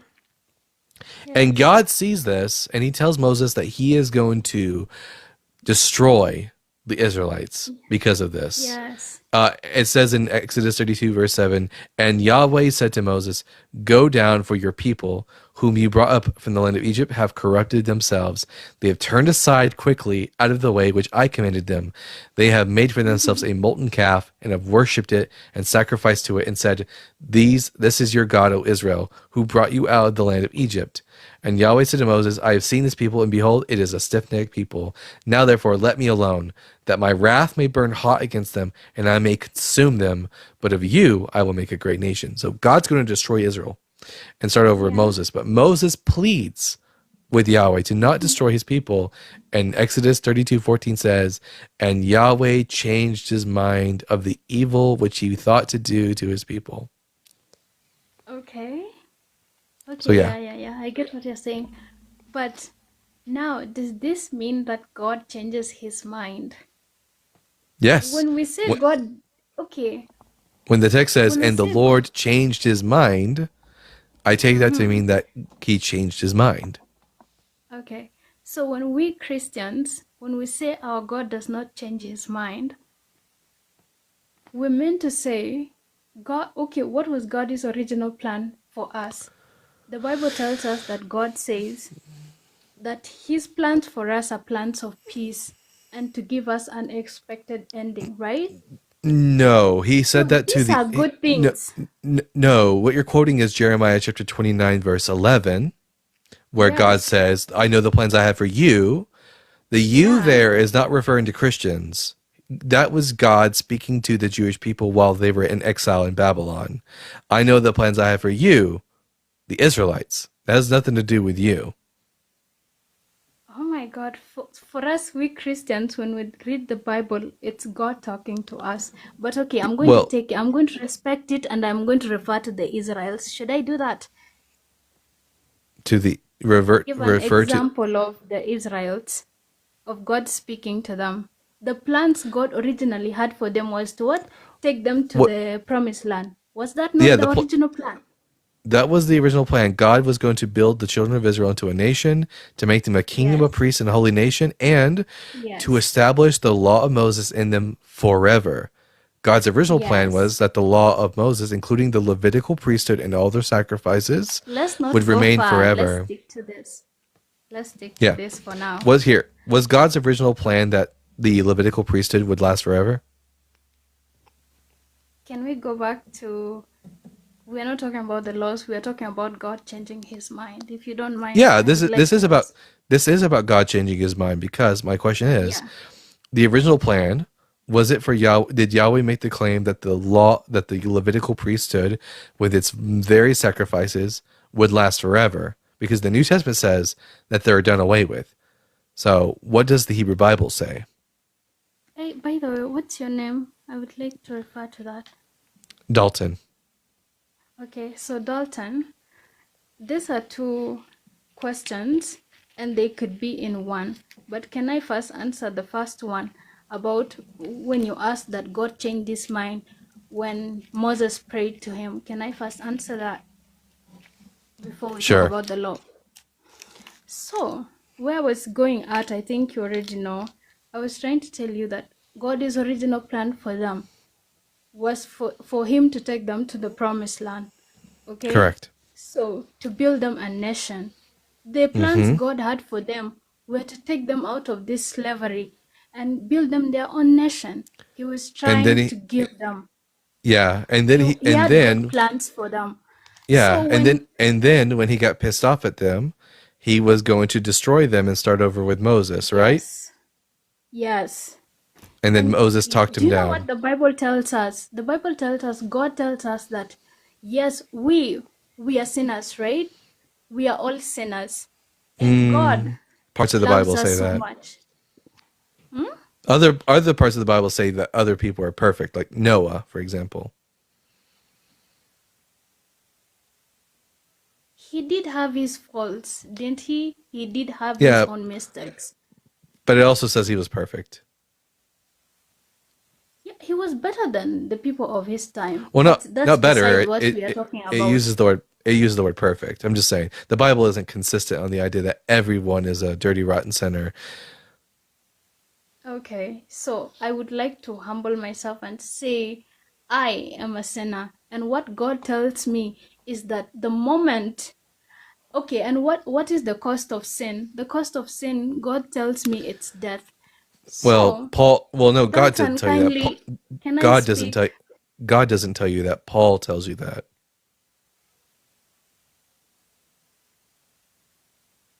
God tells me that. The God I believe in tells me God, that. no. Paul says And then that.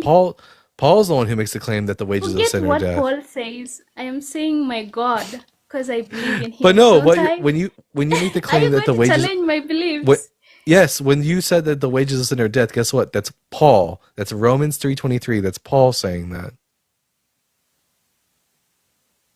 Where did he get that from, if I may ask you?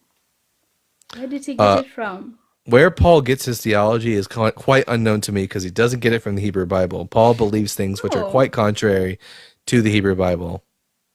these are things I believe in, and I know the Bible, the God of the Bible, Jesus Christ says these things, okay? Can we kindly, as a Christian, we do believe that the wages of sin are death. I think you're trying to tell me. Yeah, from you the believe. point. Yeah, you believe what Paul said.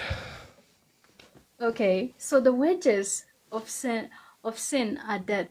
So when God says that He's going to punish them, they've done these things, but God also gives us an escape. He says that if we repent, He is faithful enough to forgive us.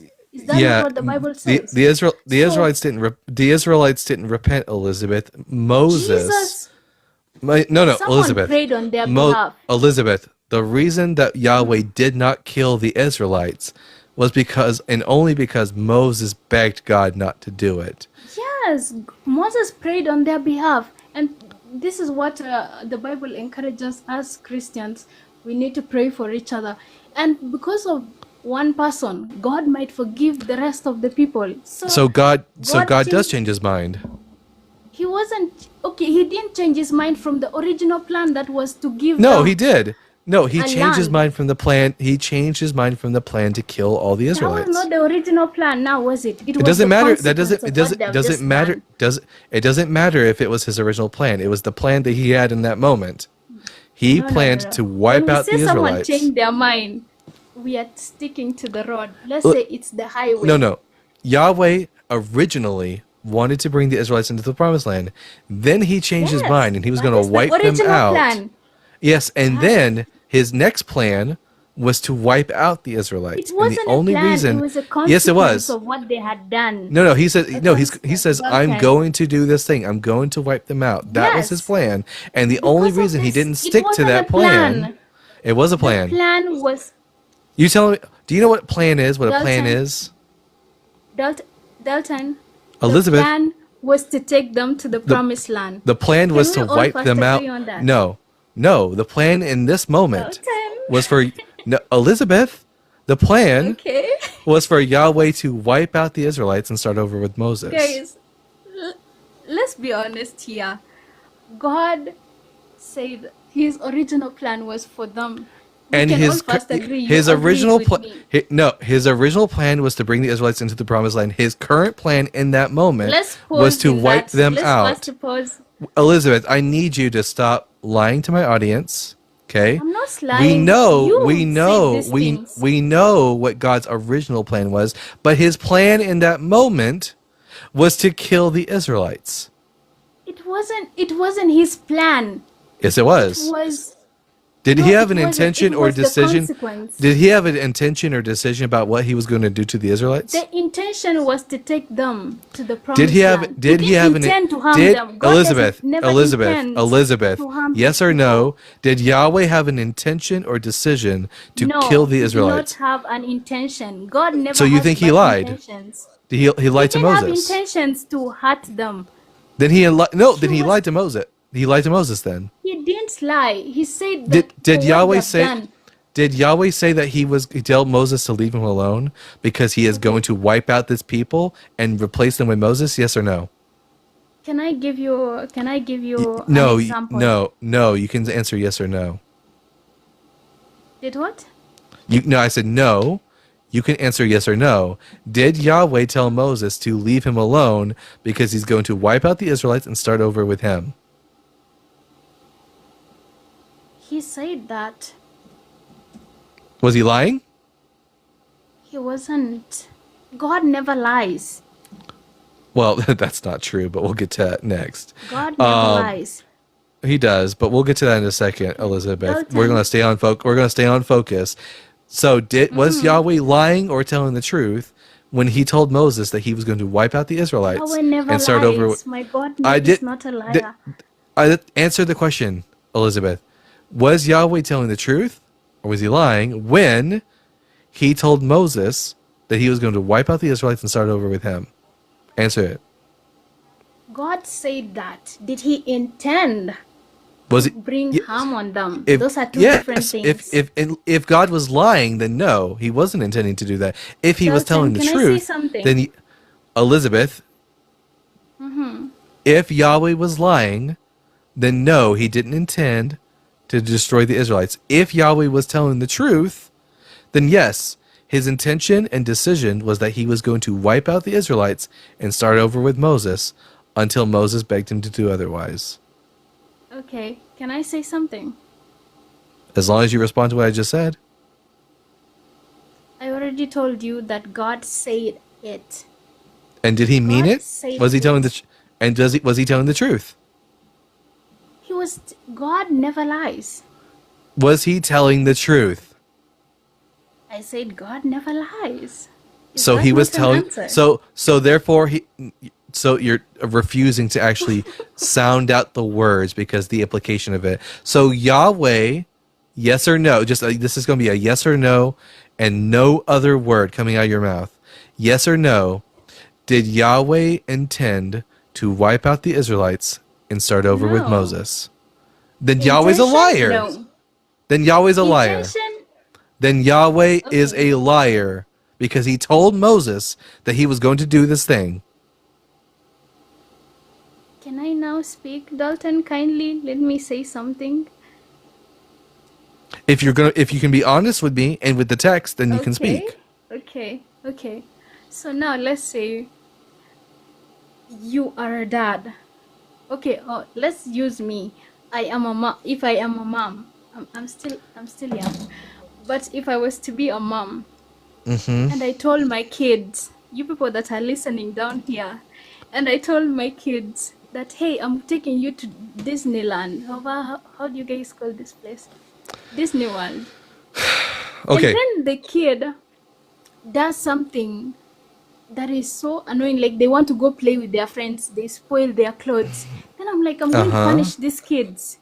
Okay. Right? I'm going to Do you punish in- them. You're But you're do I telling intend to harm my kid? No, I just want well them. okay, let's actually make the analogy more accurate to the story. Let's say your intention is to take your kids to Disney World, okay? Mhm. What your you have two kids, an older one and a younger one. The younger one starts to disobey you, and you tell the older one, I'm going to spank your younger sibling, and you can go to Disney World. Okay? Mhm. Would you be telling the truth or would you be lying? I would be looking at their intention. Like, am I lying? So you're telling the truth to your I'm child. not lying. In that moment, I'm not lying. If That's you why I actually said God no, never Elizabeth, lies. if you do not intend to carry through with the punishment, I would. no, if you know that you're not going to do it, but you I tell your would. child, Elizabeth, just to be clear, Mhm. if you tell your the older sibling, I'm going to perform this punishment, but you don't actually intend to do it, like in the case where you're saying that Yahweh's telling Moses, I'm going to wipe out the Israelites, but isn't intending to do it, you would be lying to your child, Isn't just as intending Yahweh to would be harm lying. them. There's a difference. You would be intending to punish them according to your word. In that moment, until the other Okay, kid says, Elizabeth, I don't think that we can move forward with this conversation because you're not willing to be honest with the text or with me, and I don't talk to liars. You just want God. to ignore what the Bible says in order to preserve this dogma that you have that Yahweh never lies. And I'm sorry, I don't talk to liars. But you have a good day, Elizabeth. She just couldn't help herself. Gee whiz. Sorry everyone, but I so wanted to hold her feet to the fire, but she was not willing with us. It is what it is. All right, who else we got in the box right now? We got Lord of Palestine. All right. Lord of Palestine. I'm going to ask you the same three questions I ask every single one of my guests, irrespective of who they are. Question number one, are you at least 18 years old?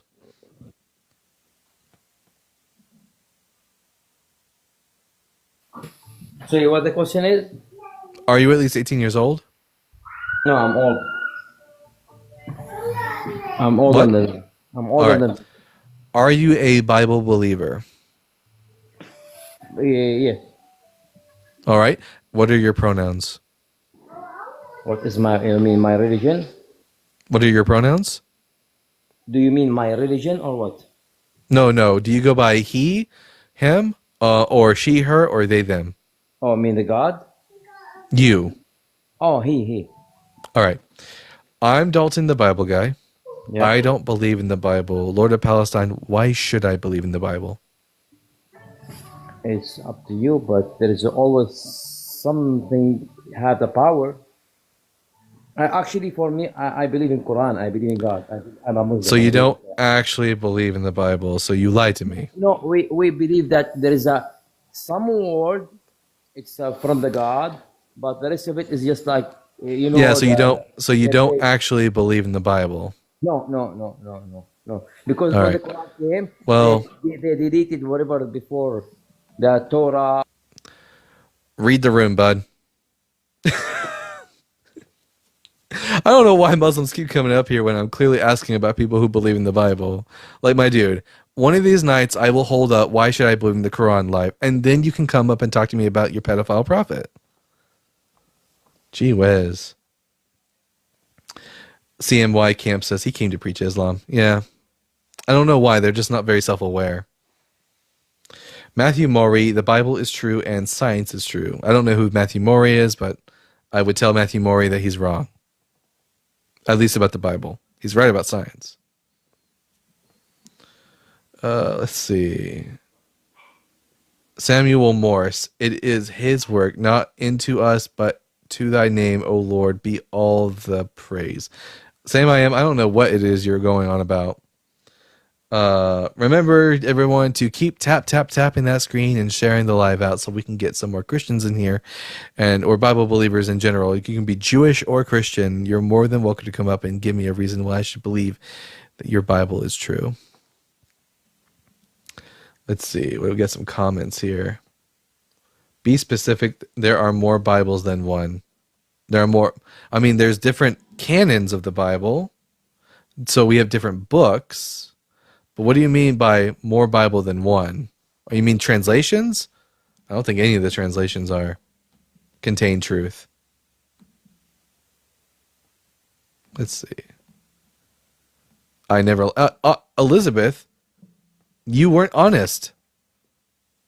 You were incapable of answering a question straightforward and you had to dance around it because you didn't like the implications of the questions I asked. I call that dishonesty. Redheaded Trouble says, praise Doug. Yes, praise his rocky hardness. Everyone, by the way, Justin's watching, so say hi to the prophet of Doug. Sir David Brewster, Sam I am, you keep quoting people. I don't know who these people are, and quite frankly, I don't care who they are. So, Sir David Brewster says, I shall see Jesus, and that will be grand. I shall see him and who made this worlds. Well, David Brewster sounded like a fucking idiot. Don't know who that is. Gee whiz. Say something to actually, have some sort. Be productive to the conversation, Sam I am. I will not eat green eggs and ham. I will not eat them here or there. I will not eat them anywhere. This would be great if I was also doing YouTube and I could read super chats to you guys. I'm so sorry. I'm not entertaining. I mean, perhaps you find me entertaining. Maybe you have a really low bar for entertainment. In which case, oh, thank God. Thank Doug. Aaron says OBS. I will have to use OBS, I'm pretty sure. As soon as I get a setup over here with a PC and a computer and all that kind of stuff, I'll have Justin sort of show me the ropes on how to do all that kind of stuff, and we'll be able to dual stream and do all the same fun that they have over there on the Deconstruction Zone. George W. Carver, without my savior, I am nothing. Sam, I am. Listen, George W. Carver can make peanut butter, but that doesn't mean that he knows anything about whether or not God's real. Yeah, look at that, guys. Justin says, Justin is making a PC for me. He says it's shipping Monday. I got it built. So W's for Justin in the comments, everybody. You'll get more Bible guy content because of him. Yeah, he is single-handedly building my empire, and I love it. Thank you, bud. Sam I Am gives us another quote from someone who I shouldn't give a fuck about what they thought about. I mean, Lord Kelvin was a good scientist, I'm sure, but I don't care what he has to say about God. Sam I Am, do you have anything other than quotes from historical persons about what they personally believed about God? We have here. So, what is the new world according to the Bible? The world doesn't look whole in any way. The new world? Well, the prophet Isaiah spoke that in the last day that there would become a new heavens and a new earth. Whether or not this meant new in the sense of like the old heavens and old earth would disappear altogether and be replaced altogether, or whether or not the heavens and earth would be renewed, that's up for debate. But that was the belief of the prophet Isaiah, and that idea was like repeated in the Gospel of John. But clearly, that hasn't happened, right? Conscious Warrior Training says, what mic are you using? I'm using a, I don't know how to pronounce the name of this brand, so don't crucify me, everybody, but Fifine AMX dynamic mic. Yeah. What's your job, janitor? Close. I'm a stalker. STOCKER, stalker, not a stalker. No, I'm a stalker at a convenience store. But like, does that matter? Either you have good arguments for your God or you don't. AR says stalker. That would be a horrible job. For now, going to be a streamer soon. Hey, we're working on it. I would love it if I could do this full time for my job. It would give me a lot of time to do research and to write and to do this kind of stuff. But we'll see. Clean up on aisle 4. Clean up on aisle 4. Sam, do you have anything to contribute to the conversation, or do you not have anything? Here, I'm just going to mute you, and if you want to talk, you can come up and talk to me. See? Now you're not wasting space on my stream. Love that for me. Oppo says, we're going to help you succeed. Hell yeah, Oppo. Thank you so much. If you want to see me succeed, then just keep tapping that screen and keep sharing the live.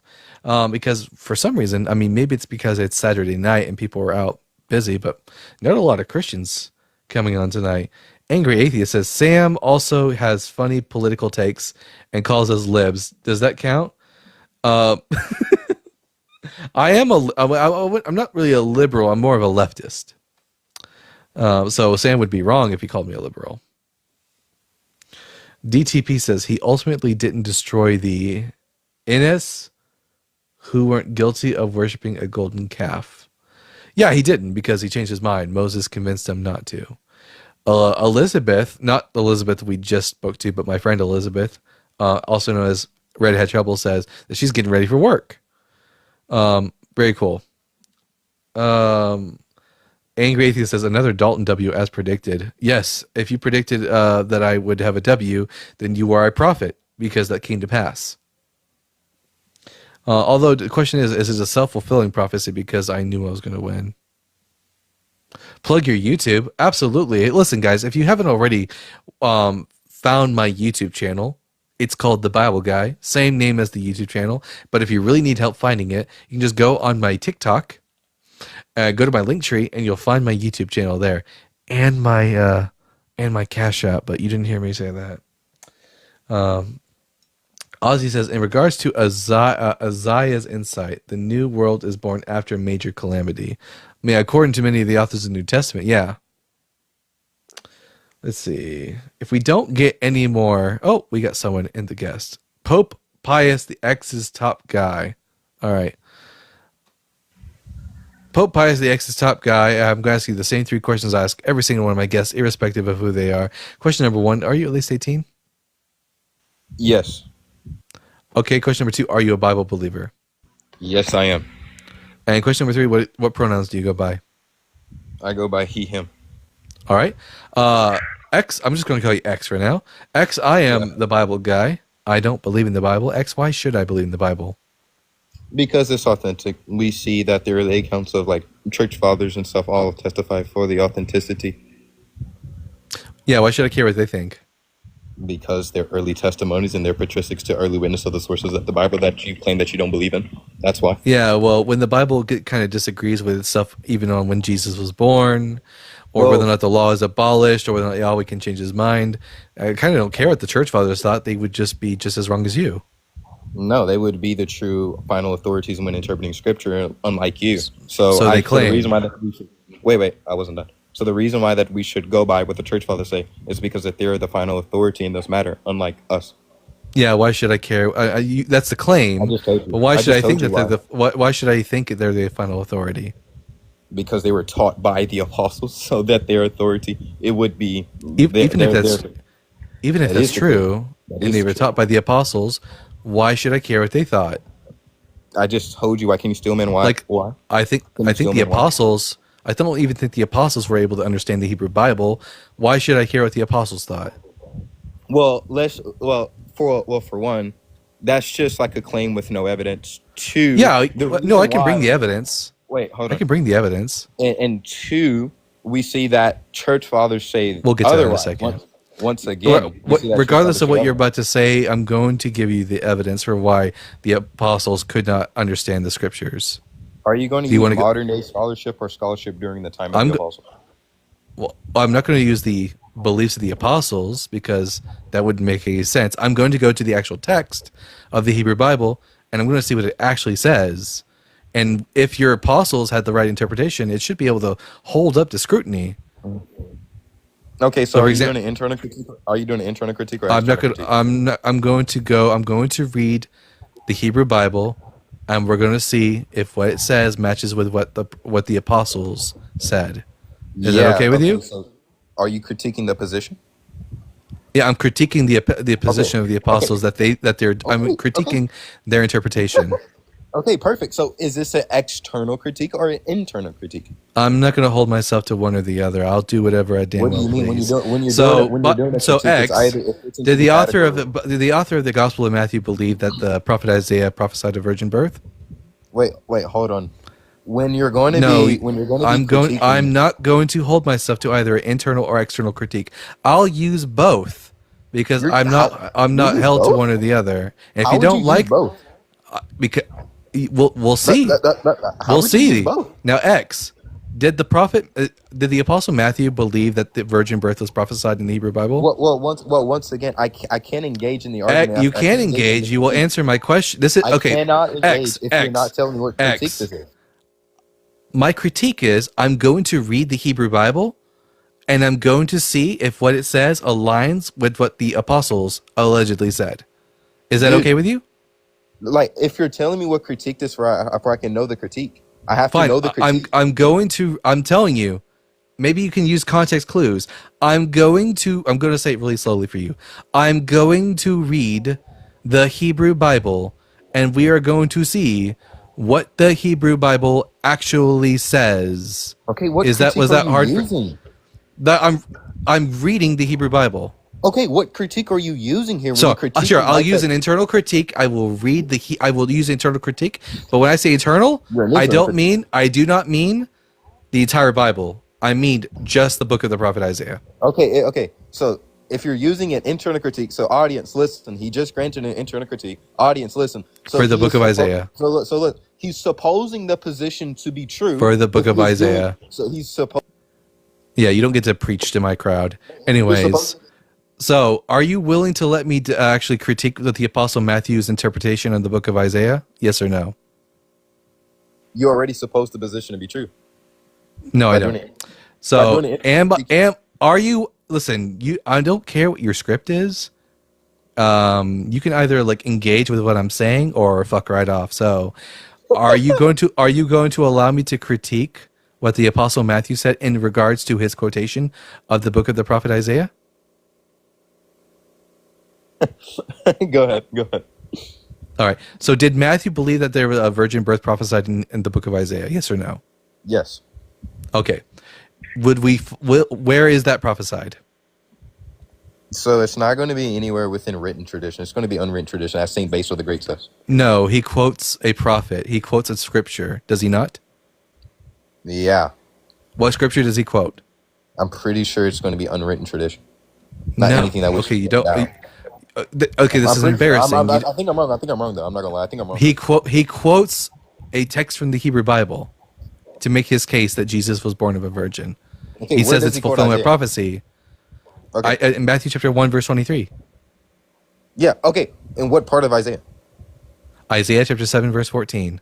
When we turn to Isaiah 7:14, does it say anything about a virgin birth? Can you read it? I don't got it on top of my head. Can you read it? Sure. Oh yeah. Here, I'm gonna read it right now. Isaiah 7:14 reads, "Therefore the Lord himself will give to you a sign. Behold, a young woman is pregnant and shall bear a son, and she will call his name Emmanuel." Yeah. Does it say anything about a virgin birth here? You already supposed the position to be true. No, I don't. It doesn't say Yes, anything. you Does did. it say here? Yes or no? Does it say anything about a virgin giving birth in this passage? You already supposed the position to be. Yes or no? Does it say anything about a virgin birth? If you can't be honest, then fuck off. Yes or I'm no? being honest. Did Isaiah prophesy a virgin birth? Yes or no? Yes. You Where? already agreed to that. You No, agreed I to didn't. I did not Yes, you agree to did. that. You were doing it. No, I did Internal not. critique, you already supposed the No, position to be true. internal. When I specifically said to you that my internal critique would be of the book of Isaiah, I did not. Exactly. Does Isaiah claim that a virgin birth? Oh my goodness. I'll just mute you, and then I'll just tell the audience because you're not interested in hearing what I have to say. No, the prophet Isaiah. The prophet Isaiah does not prophesy a virgin birth. Instead, he only speaks about a young woman who, when he gave the prophecy, was already pregnant. That's what the Hebrew says. Hine ha'alma hara v'yoledet ben v'kalat shemo Emmanuel. Behold, the young woman is pregnant, present tense, and shall give birth to a son, and she will call his name Emmanuel.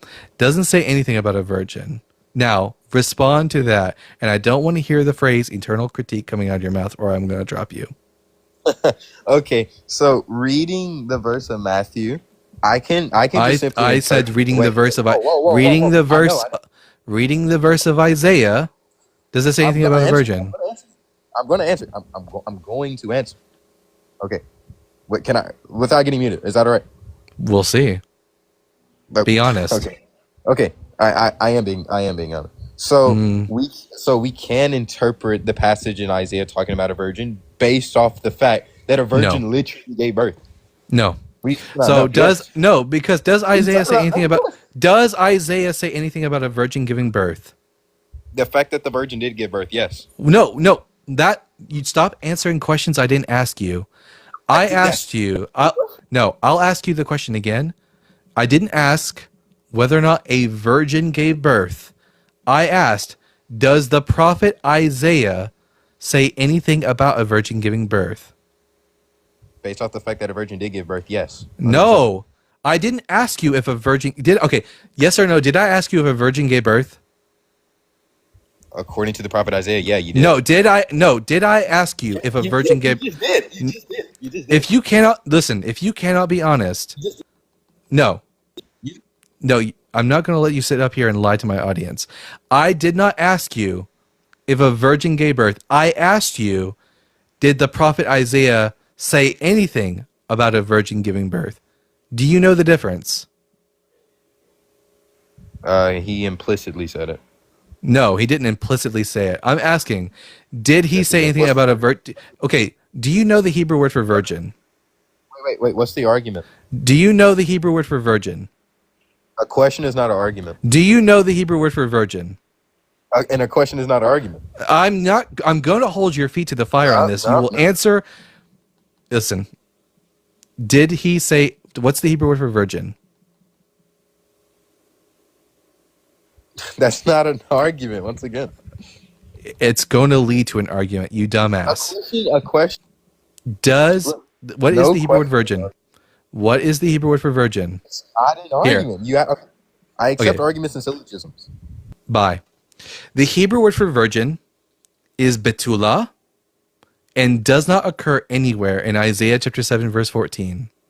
Isaiah never spoke of a virgin birth, but the guest could not answer a question honestly. He had a script that he wanted to go by, and I wasn't willing to let him do the script. Man. Matt says he's triggered. Yeah, I get triggered when people lie to me, Matt. Is that a problem?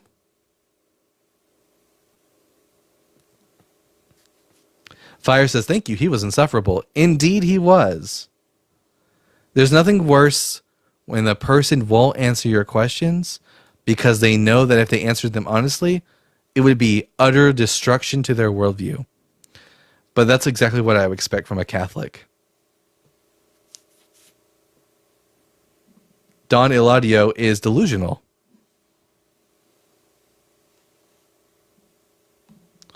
Let's see. That's on you, Dalton. You know Christians are scared of the Old Testament. That's right. Justin says, you keep rubbing your upper lip because your mustache is missing.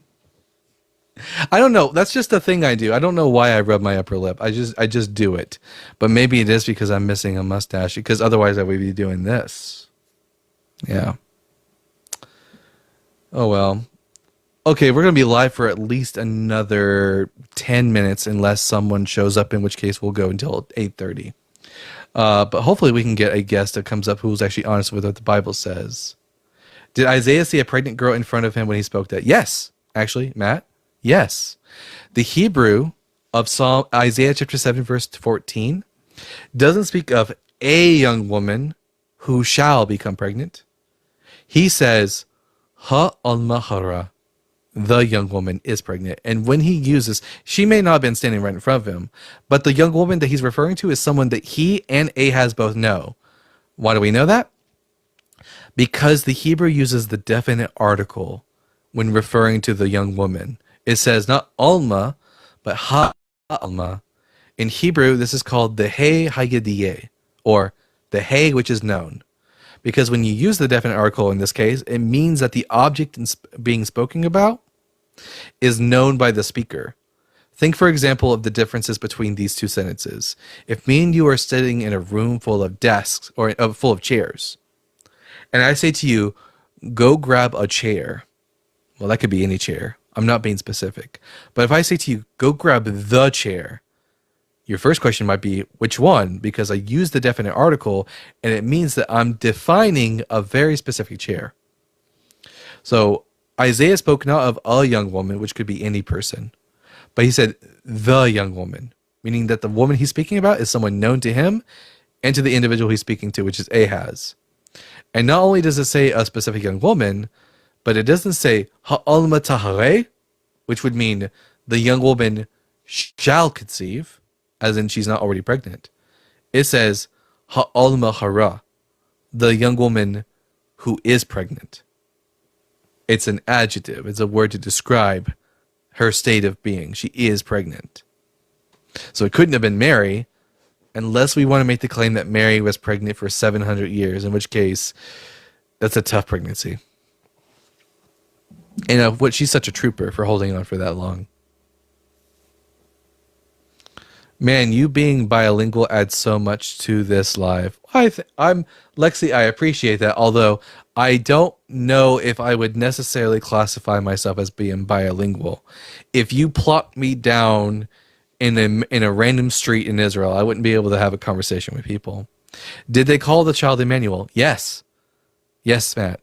Emmanuel was one of the 3 children of Isaiah. Isaiah had 3 kids. The names of his kids were Shear Yashuv, which means a remnant shall return. Emmanuel, God is with us, and Mahar Shalal Hashbaz. I got someone asking me to co-host. I don't know who you are, so that's a decline. Anyways, he had 3 kids, and they all had names, and all the names of his children were signs. We read in Isaiah chapter 8, after the birth of his son Mahar Shalal Hashbaz, that Isaiah says about himself, look at me and the children that God has given me to be signs and portents to the children of Israel. All of his children had prophetic names. And this wasn't uncommon. This wasn't uncommon. This wasn't just Isaiah who had children with prophetic names. A contemporary of the prophet Isaiah was the prophet Hosea, who lived actually up north in the kingdom of Israel. And Hosea had two kids named Lo Ruchama and Lo Ami. Hi, Blitz. You're a bit too late. If you saw my message from earlier, I had a Muslim on here who was making the claims that he was a scientist when clearly he wasn't. Anyways, their names were Lo Ruchama, which means no mercy, and Lo Ami, meaning not my people. And the reason that Hosea's children were given that name is it was prophetic. It was a prophetic reason because their names get changed later. So yeah, Emmanuel was just one of Isaiah's kids. Matt said you should be a preacher. I'd be a bad one. I don't think pastors are supposed to lead their flock away from Jesus. I would be a poor pastor. I was going to become a priest in the Catholic Church. I was going to go to seminary as a Franciscan, but clearly that didn't stick. Let's see. I want to Bible study with the Bible guy and evangelize according to the fake news. Maybe one of these days we'll do a Bible study. I might do a podcast where I read through the Bible. We'll see. Matt says you are very knowledgeable. Thank you, Matt. The fact that I'm very knowledgeable on the Bible is the reason why I don't believe in the Bible. It is an irony that the greatest weapon against greatest weapon for atheism is the Bible. The Bible makes more atheists than Christopher Hitchens' books ever did. That's a fact. Okay, let's see. Do a podcast on your reading of Christ Before Jesus? No, that's going to be a private endeavor because I'm not going to just read the book. Whenever I do get around to reading that book, I'm going to be reading it and looking into the primary sources that it cites. So it's going to be, it wouldn't be fun to listen to because I would be silent for most of it and busy looking up sources. Let's see. You kept talking about Hebrew and didn't track it all. I own you. Don Aledio. The reason we talk about Hebrew is because we actually care what the Hebrew Bible says. Like, if the prophet Isaiah did speak about a virgin birth, I would expect that to show up in the Hebrew at the very least. The fact that you couldn't track Don with what we're saying, it's your problem. I know you weren't addressing me, but I'm addressing you. Kelavaster says you should look into Dr. Livesey's new book. It's dry but really well laid out. What's their book about?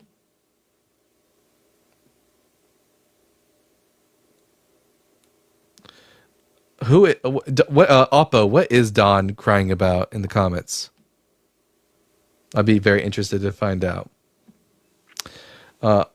Matt says, I've been a Christian for 34 years, man. I just can't answer all these contradictories. Hey, you should look into that.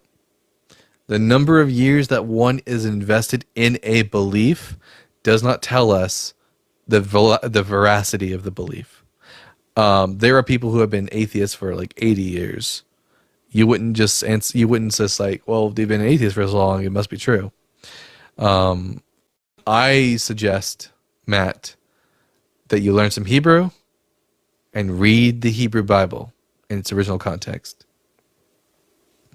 They're crying because you wanted to use internal and external critique and then refused to read Hebrew. Hey, listen, guys, and this is to anyone who wants to debate me. I'm not going to bind myself to just internal or external critique. I'm going to use all the tools at my disposal when we're talking about the Bible. If your position can't stand up to the combined forces of the external and internal critique, then your position sucks ass. Sorry, not sorry. And that's on that. Let's see.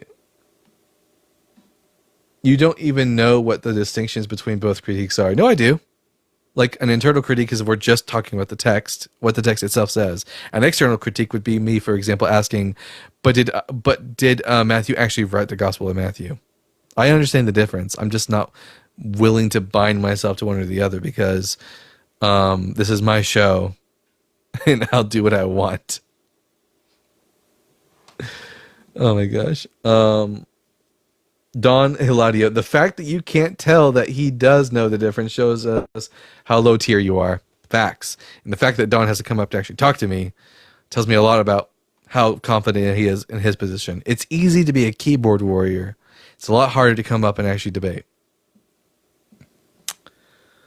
The chat getting triggered now. They're manifesting. No, Don, you're manifesting. You're manifesting your stupidity. But that's what happens when we put you under the pressure cooker. The stupidity rises to the top.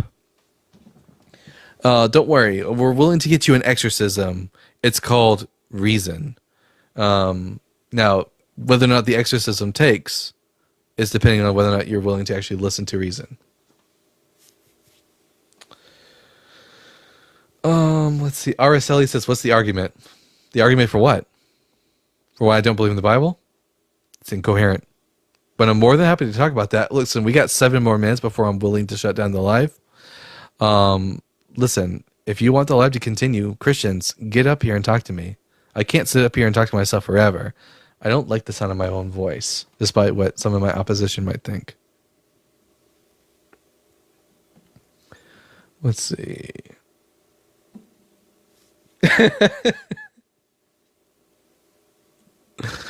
Oh my gosh, you guys are wild. I love my chat. Come on, Christians. We would need a herd of pigs to send Don into. There's so much stupidity that only a herd of pigs could fill it all. You're right. That's good. That's good stuff. Love you too, Aaron. And Aaron, also thank you for helping Ashland figure out why her mic wasn't really working all that well. Much appreciated. She was wanting to go live today, but I don't know where she is. I think maybe she fell asleep. I sent the live to her.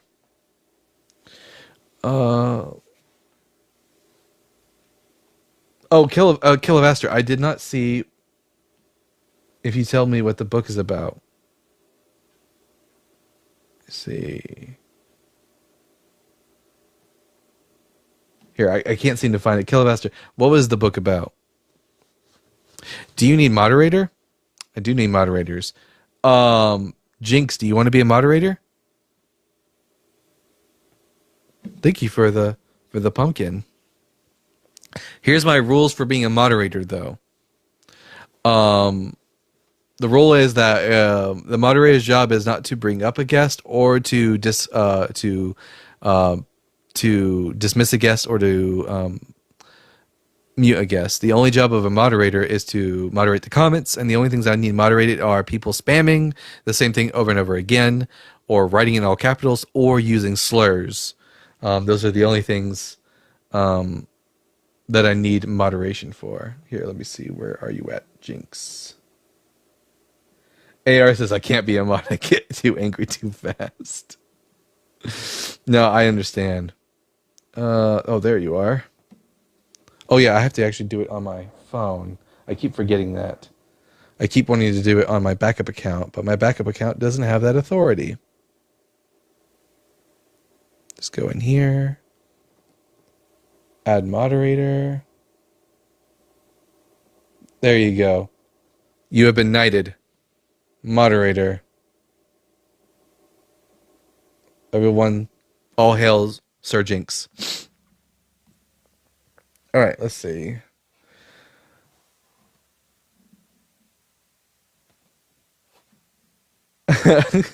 I'd love to mute Christians. Daz says, should, believe or not, that is up to you. Fun fact, Daz, and I guess this will be the final thing we say before we end the live because I haven't got any opposition coming up. Beliefs are not choices. No one chooses to believe or disbelieve.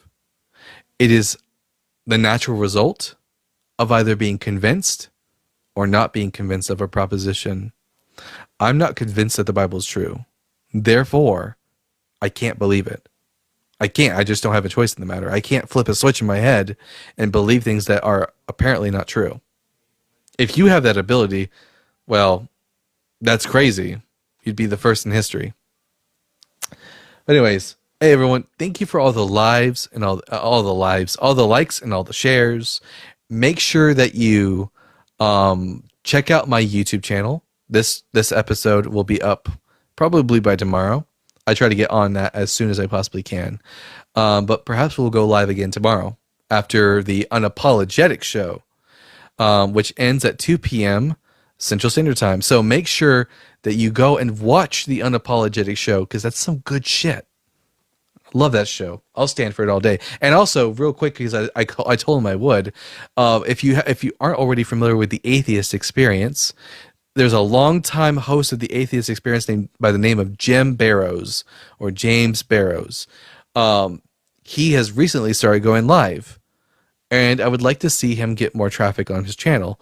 So if you can, find Jim's TikTok channel and follow him and watch his lives and participate.